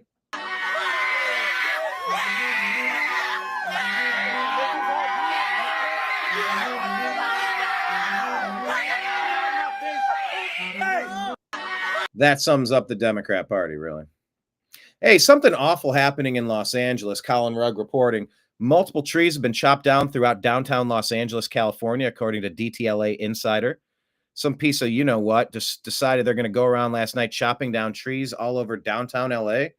Completely speechless and baffled at why anyone would do this and think it's acceptable. It's time for action. This can't continue. That sucks. That sucks. Why would you be an asshole like this? I lived in LA for a while, and it annoys me. Yeah, I think I mentioned this before. Alex says that we only have 2 justices on the Supreme Court willing to deport foreign terrorists without individual court hearings for millions of Biden-era invaders. The court is trying to give the Trump administration an impossible job. We are witnessing the attempted establishment of a judicial dictatorship in America. Matt Van Swol showing you this. To those who say that President Trump abandoned Western North Carolina, I don't know who would say that. Is someone saying that? I will just leave this video right here for you because clearly not a single one of you lives here. The progress between December of 24 and April 25 has been absolutely jaw-dropping. I'm so happy to see this area coming back. I feel very connected after making that documentary down there. Byron Donald's here reporting that Letitia James claimed to live in another state while she was serving as the New York Attorney General. She claimed to be married to her father. She wrongly charged Trump over crimes she's alleged to have actually committed herself. This is hypocrisy to the highest degree, and she should be held accountable. Yeah, Byron Donalds, I was wondering if he might have been one of the sleeper picks for potential vice president, or if he might be in the running for 2028. Who knows? We shall see. Tucker Carlson here talking with Alex, saying that a false flag attack disguised as a fight against racism will be used to permanently shut down free speech on social media. He says people will be manipulated into giving up their rights under the pretense of safety. He says certain actors on social media are deliberately creating the tension needed to trigger it. Yeah. The only question left is when it will happen and who the target will be. Yeah, you've seen this all the time. It's the Obama doctrine. And it's what's driven the Democrats into such a terrible position. They are almost universally disliked, except for jeez. Petting my cat, and he didn't want me to stop, so he clawed me. Here, let me show you. He reached it. Buddy. Awesome. I'll wash that in a moment. But yeah, this is the Democrat plan. This is what they do. This is why all the coordination between the athletes and Hollywood and the corporations and DEI and it's all a plan to keep people silent, compliant, and controlled. It's really the only trick they have left in their book. And it's gross. You don't hate the Democrat Party enough. Texas A&M, this is an official Senate hearing from Wall Street Apes sharing this. Texas A&M Public University is being secretly funded by Qatar, and they're sending all their intellectual property overseas, including nuclear research. It says, we did a report on Texas A&M.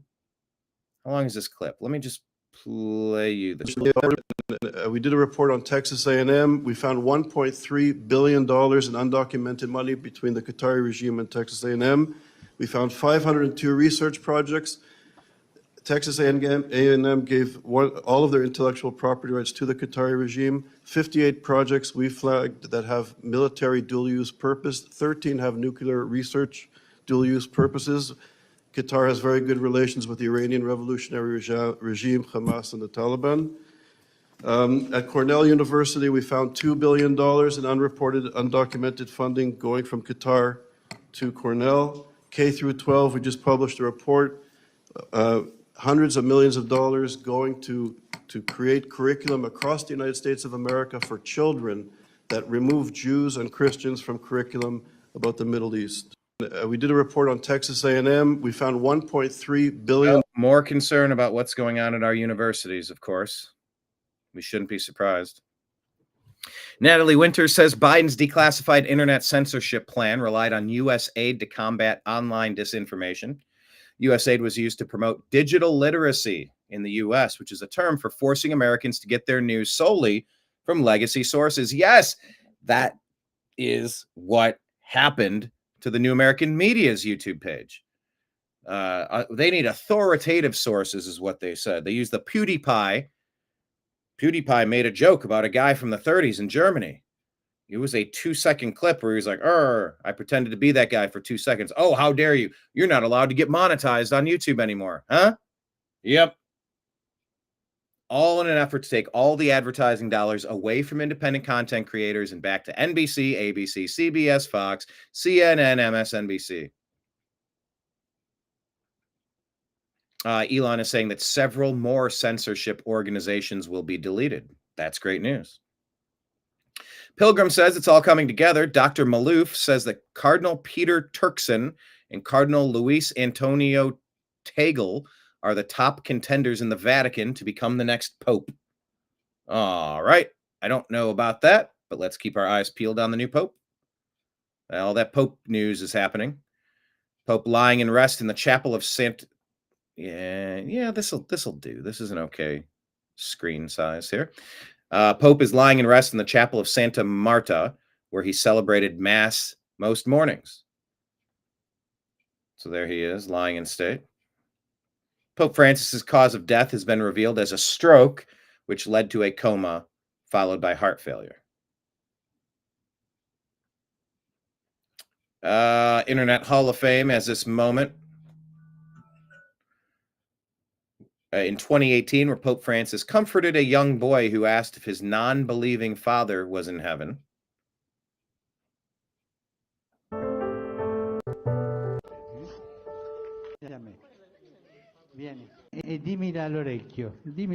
And the boy was led up to him, and they had an embrace.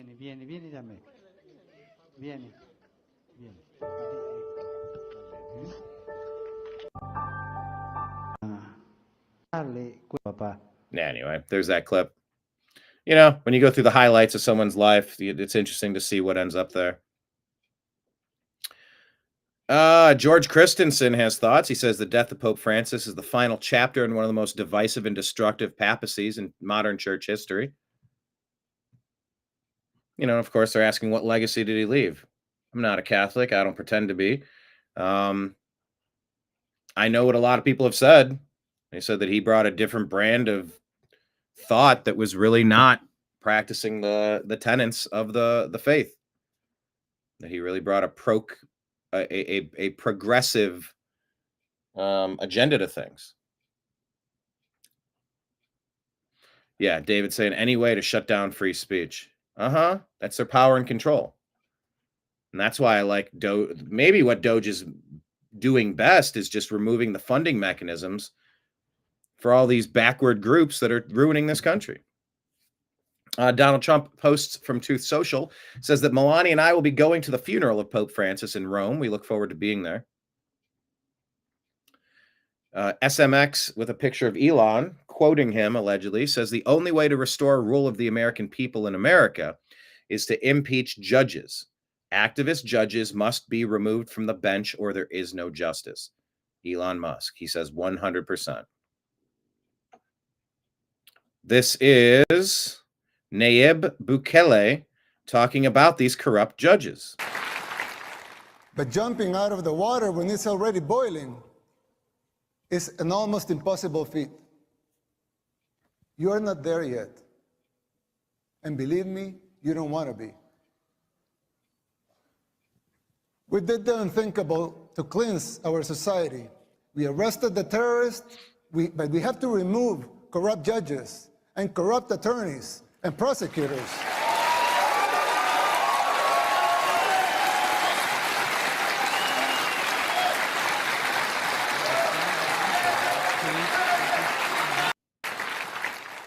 But jumping out of the water. So yeah, they're talking about the boiling frog.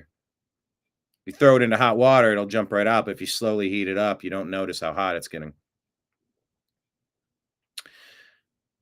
What is O'Keefe saying? People think people in politics are all about doing the right thing and trying to solve society's problems, but they're not. It's all about money. The more someone can't be bought, the more that they get smeared. Follow the money and you'll almost always get to the truth. Yeah, and it's like I said before, if you're taking flack from all the wrong places, you're probably doing the right thing. Well, yeah, but I mean, it's not guaranteed. It's not a guarantee.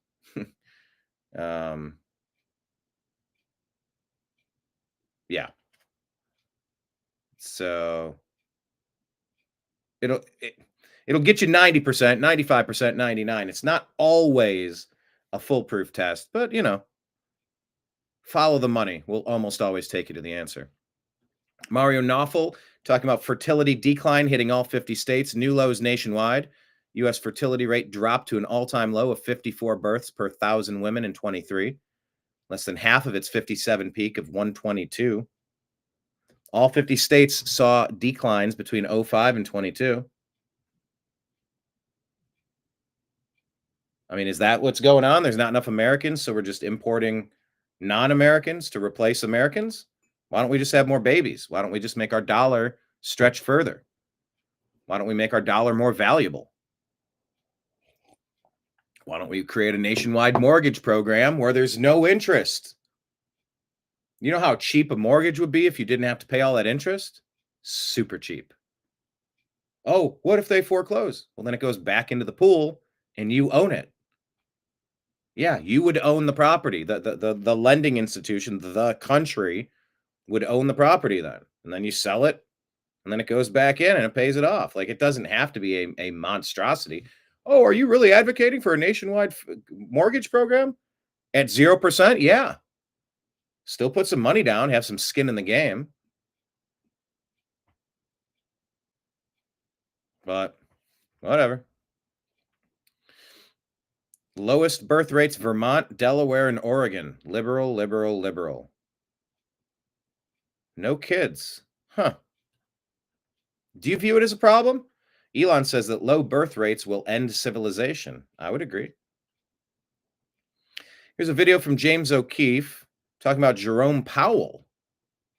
So undercover footage from James O'Keefe shows Federal Reserve principal economist Ariel Hismo describing Jerome Powell as somebody who held the line against, like Trump, and refused to help improve the economy under his administration. Does Jerome Powell hate Trump? Yeah, of course. Hismo continued, he, being Trump, wanted to stimulate the economy, but he, Powell, wouldn't do it. He started raising interest rates, doing the opposite of what Trump wanted. We don't want Trump to be in the government. Yeah, because they are addicted to getting free money through interest. Oh, yeah, we're entitled to all this interest money. Oh, you are? Yeah, we're going to raise interest. It's going to cost you more money to spend money.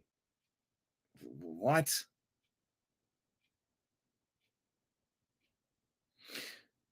Anyway. Let me tell you about this one.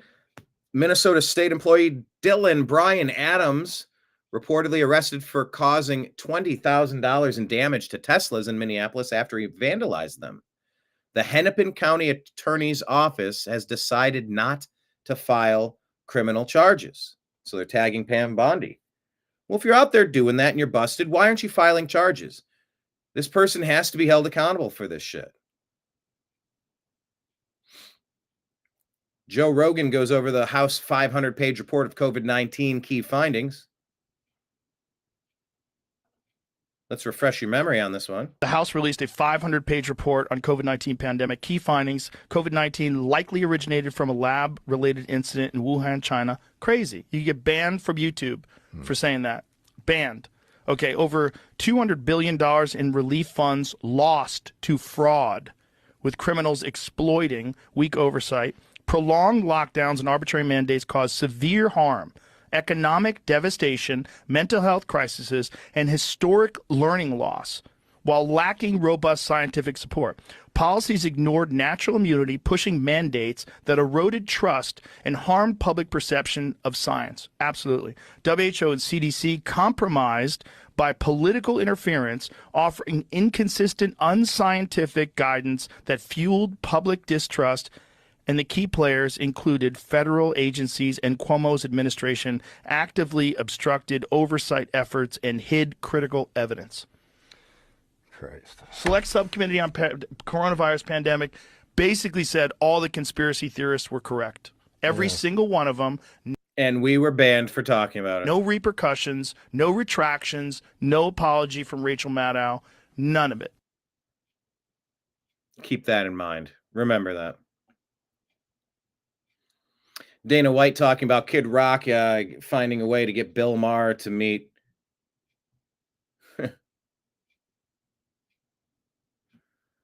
with President Trump. Jeez, trying to get out of this page.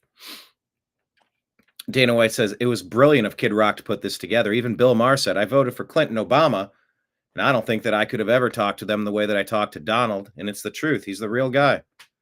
And it's good to kind of break down some of these barriers.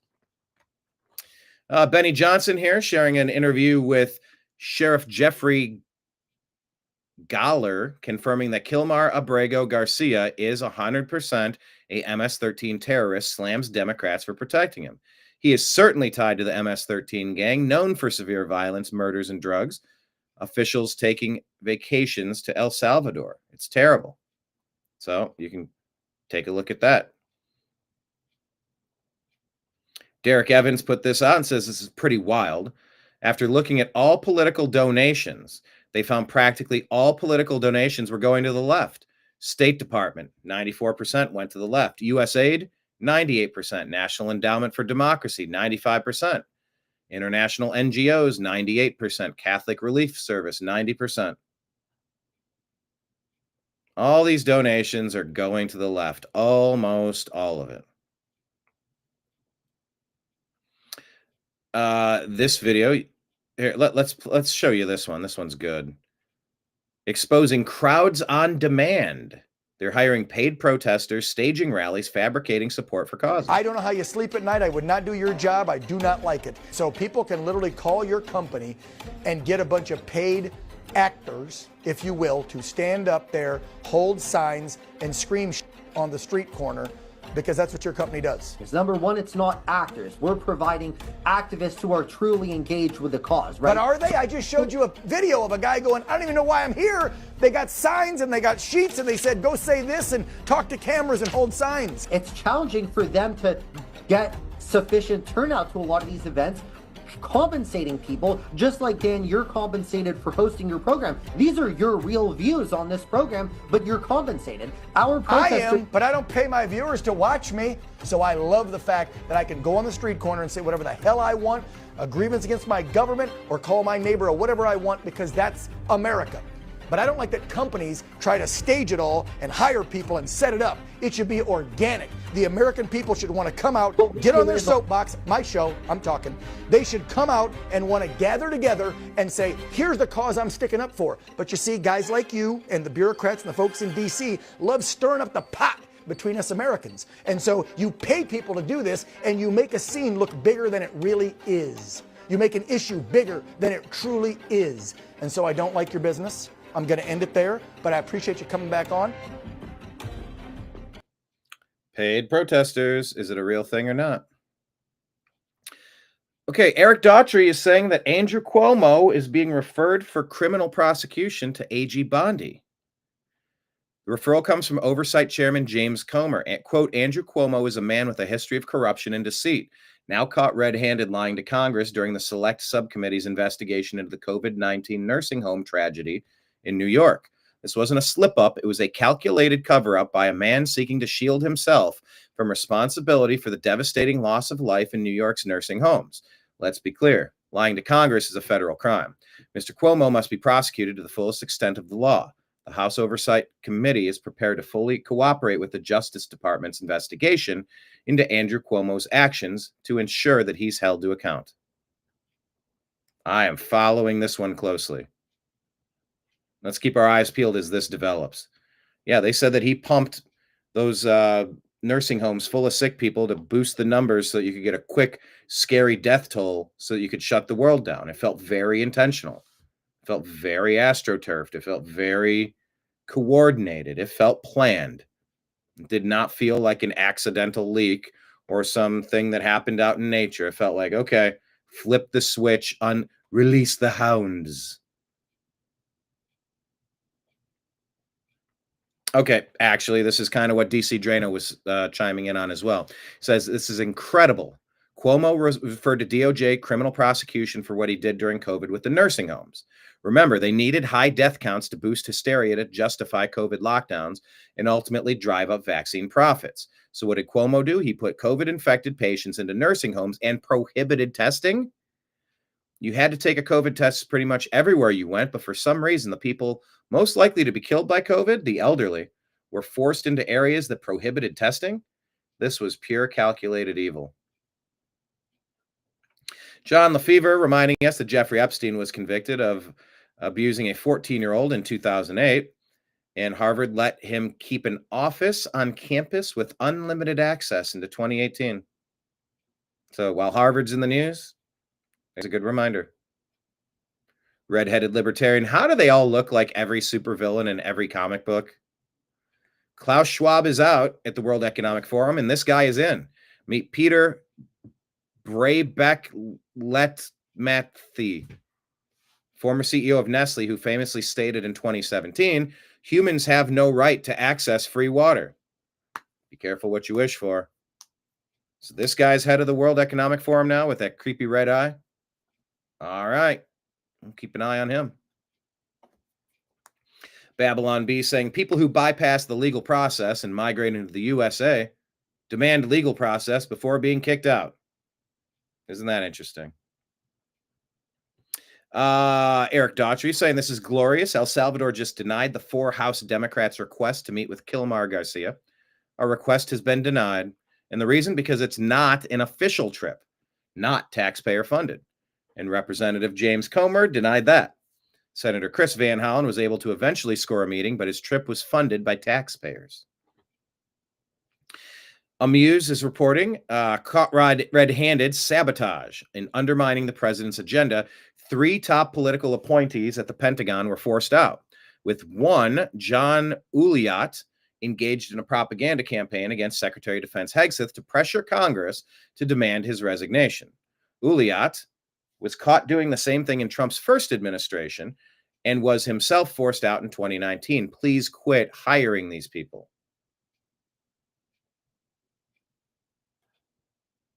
Yeah, why do we keep hiring these people? Laura Logan says, as I said before, these agencies are filled with traitors who are subverting the president's agenda, and as they are fired, more traitors are lined up to take their place. Where is counter intel? It feels like they've been MIA for a long time, and I hope that that has changed. Donald Trump, President Trump, says, how can Biden let millions of criminals into our country, totally unchecked and unvetted, with no legal authority to do so? Yet I, in order to make up for this assault to our nation, am expected to go through a lengthy legal process separately for each and every criminal alien. As usual, 2 different standards. only leading to the complete and total destruction of the USA. Make America great again. And Elon says infiltration of the judiciary throughout the West is the greatest long con of the left. So they've infiltrated the judiciary. New York Post reporting, Anthony Fauci's fortune doubled to $15 million between 2019 and 23, according to a watchdog, during the worst COVID lockdowns.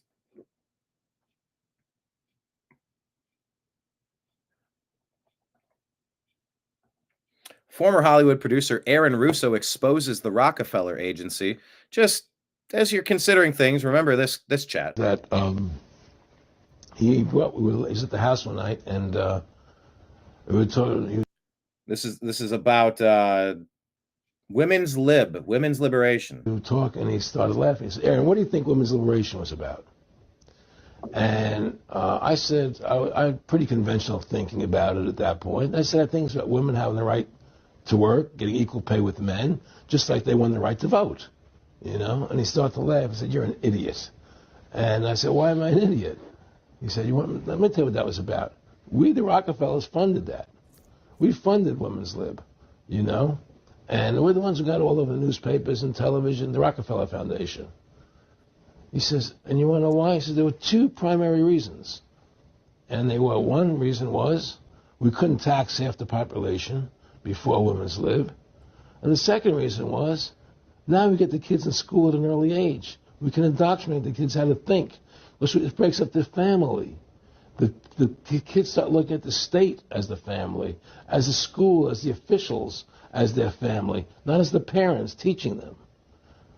And so those are the two primary reasons for women's lib, which I thought up to that point was a noble thing. You know, when I saw their intentions behind it, where they were coming from when they created it, the thought of it, I saw the evil behind what I thought was a noble venture. Just keep that one in mind, please. Roger Stone asking if the people traveling to El Salvador to secure Kilmar Abrego Garcia's return will be arrested for violation of the Logan Act. It is illegal to conduct your own foreign policy. We shall see.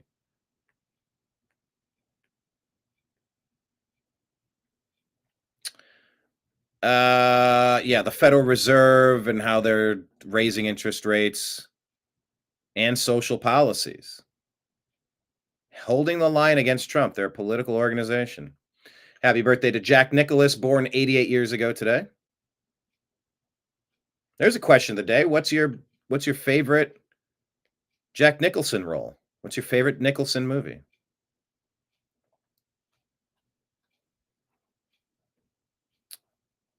So, Larry David wrote a New York Times guest essay, My Dinner with Adolf, by Larry David. Mr. David is a comedian and a writer who created Curb Your Enthusiasm and a co-creator of Seinfeld. Imagine my surprise when in the spring of '39, a letter arrived at my house inviting me to dinner at the old chancellery with the world's most reviled man, Adolf Hitler. I had been a vocal critic of his on radio from the beginning, pretty much predicting everything he was going to do on the road to dictatorship. No one I knew encouraged me to go. He's Hitler, he's a monster, but eventually I concluded that hate gets us nowhere. I knew I couldn't change his views, but we need to talk to the other side, even if it has invaded and annexed other countries and committed unspeakable crimes against humanity. 2 weeks later, I found myself on the front steps of the old chancellery and led into an opulent living room where a few of the Fuhrer's most vocal supporters had gathered. Himmler Göring, Duke of Windsor, King Edward. We talked about some of the beautiful art on the walls that was taken from the homes of Jews. But our conversation ended abruptly when we heard loud footsteps coming down the hallway. Everyone stiffened as Hitler entered the room. He was wearing a tan suit with a swastika armband and gave me an enthusiastic greeting that caught me off guard. Frankly, it was a warmer greeting than I normally get from my parents. And it was accompanied by a slap on my back. I found the whole thing quite disarming. I joked that I was surprised to see him in a tan suit because if he wore that out, it would be perceived as un-Führer-like. That amused him to no end, and I realized I'd never seen him laugh before. Suddenly, he seemed so human. Here I was, prepared to meet Hitler, and Hitler, the one I'd seen and heard. Here I was, prepared to meet Hitler, the one I'd seen and heard, the public Hitler. But this private Hitler was a completely different animal. And oddly enough, this one seemed more authentic, like this was the real Schittler. The whole thing had my head spinning. He said he was starving and led us to the dining room, where he gestured for me to sit next to him. Goring immediately grabbed a slice of pumpernickel, whereupon Schittler turned to me, gave me an eye roll, and whispered, "Watch, he'll be done with his entire meal before you've taken 2 bites." That one really got me going. Goring, with his mouth full, asked what was so funny, and Schittler said, "I was just telling him about the time my dog had diarrhea in the Reichstag." Goring remembered. How could he forget? He loved that story, especially the part where Schittler shot the dog before it got back to the car. Then a beaming Schittler said, "Hey, if I can kill Jews, gypsies, and homos, I can certainly kill a dog." Perhaps got the biggest laugh of the night, and believe me, there were plenty. It wasn't just a one-way street with the Fuhrer dominating the conversation. He was quite inquisitive and asked a lot of questions about myself. This is the Larry David piece about Bill Maher going to meet with President Trump. It wasn't just one-way street with the Fuhrer dominating the conversation. He was quite inquisitive and asked me a lot of questions about myself. I told him I'd just gone through a brutal breakup with my girlfriend because every time I went someplace without her, she was always insistent that I tell her everything I talked about. I can't stand having to remember every detail of a conversation. Schittler said he could relate. He hated that too. What am I, a secretary? He advised me that it was best to not have any more contact with her, or else I'd be right back where I started, and eventually I'd have to go through the whole thing all over again. I said it must be easy for a dictator to go through a breakup. He said, "You'd be surprised. There are still feelings." There are still feelings. That really resonated with me. We're not that different after all. I thought that if only the world could see this side of him, people might have a completely different opinion. 2 hours later, the dinner was over, and the Fuhrer escorted me to the door. "I'm so glad to have met you. I hope I'm no longer the monster you thought I was. I must say, mein Fuhrer, I'm so thankful I came. Although we disagree on many issues, it doesn't mean that we have to hate each other." And with that, I gave him a Nancy salute and walked out into the night. Oh, this is being praised because they're roasting Bill Maher as a smug, self-important clown. Mark Hemingway says Larry's piece is not equating Trump with Hitler. That's the line. Well, unlike Larry David's piece, the Times editor's take on it is actually funny. If you're going to publish satire, at least have the guts to defend it. It says Larry's piece is not equating Trump with Schittler. It's about seeing people for who they really are and not losing sight of that. Sometimes the best way to make an opinion argument isn't in a traditional essay. Americans are inundated with news. It can sometimes take a satirical provocation to break through, even at the risk of causing offense. This is Larry David finding out that his Jewish great-grandfather owned multiple slaves. Boy, oh boy. Name of the slave owner, Henry Bernstein. My great-grandfather was a slave owner. Slaves, one female, age 4, mulatto, one female, age 17, mulatto. Oh boy. Name. There you go. I don't know if he's laughing hysterically. Oh, here's Larry on Saturday Night Live. And we're going to have a lot of fun tonight. This is 10 years ago, Larry David making fun of the brainless people who were calling Trump a racist. But now he's equating Trump with Schittler. You're a racist. Who the hell is I knew this was going to happen. Who is that? Trump's a racist. There's Larry David. You know, kind of letting you know what he was going to be up to 10 years later. It's Larry David. What are you doing, Larry? I heard if I yelled that, they'd give me $5,000. Hey, there you go. You're Rent-A-Mob. You're LeBron James. You're Juicy Smoulier. You're Bubba Wallace. You're Colin Kaepernick. Yeah, I heard if I say something stupid, I'll get money. Mays is saying, like Bill Burr, Larry David has now become what he used to ridicule. Yeah, Colin got paid by that. I can fully respect that. That's okay. We have got a great show tonight. There you go. So this is the big story today. Everyone's talking about it. I don't know how cutting edge more Schittler talk is. It's pretty worn out. It's pretty exhausting, and it's pretty ridiculous. Deport an illegal alien gang member. That's yeah. See, told you. You could be next. All right. David saying in response to the question I had about your favorite Jack Nicholson role, he thinks he likes The Departed. The Departed is a masterpiece. Few Good Men, fantastic. As good as it gets.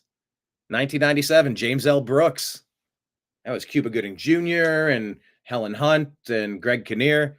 That was like produced and written by like some of the Simpsons people. As good as it gets is about as good as it gets. A great movie. Yeah, Jack Nicholson, truly one of the best. Happy birthday. And on that, I'm going to take off for now. I'm going to prep for a couple shows tomorrow. I'll do a TNAM AM show. And at 5 p.m., we're going to do Strictly Football. We're going to do our draft preview show. And we will talk to you more about that then. So please subscribe to us in all of the places.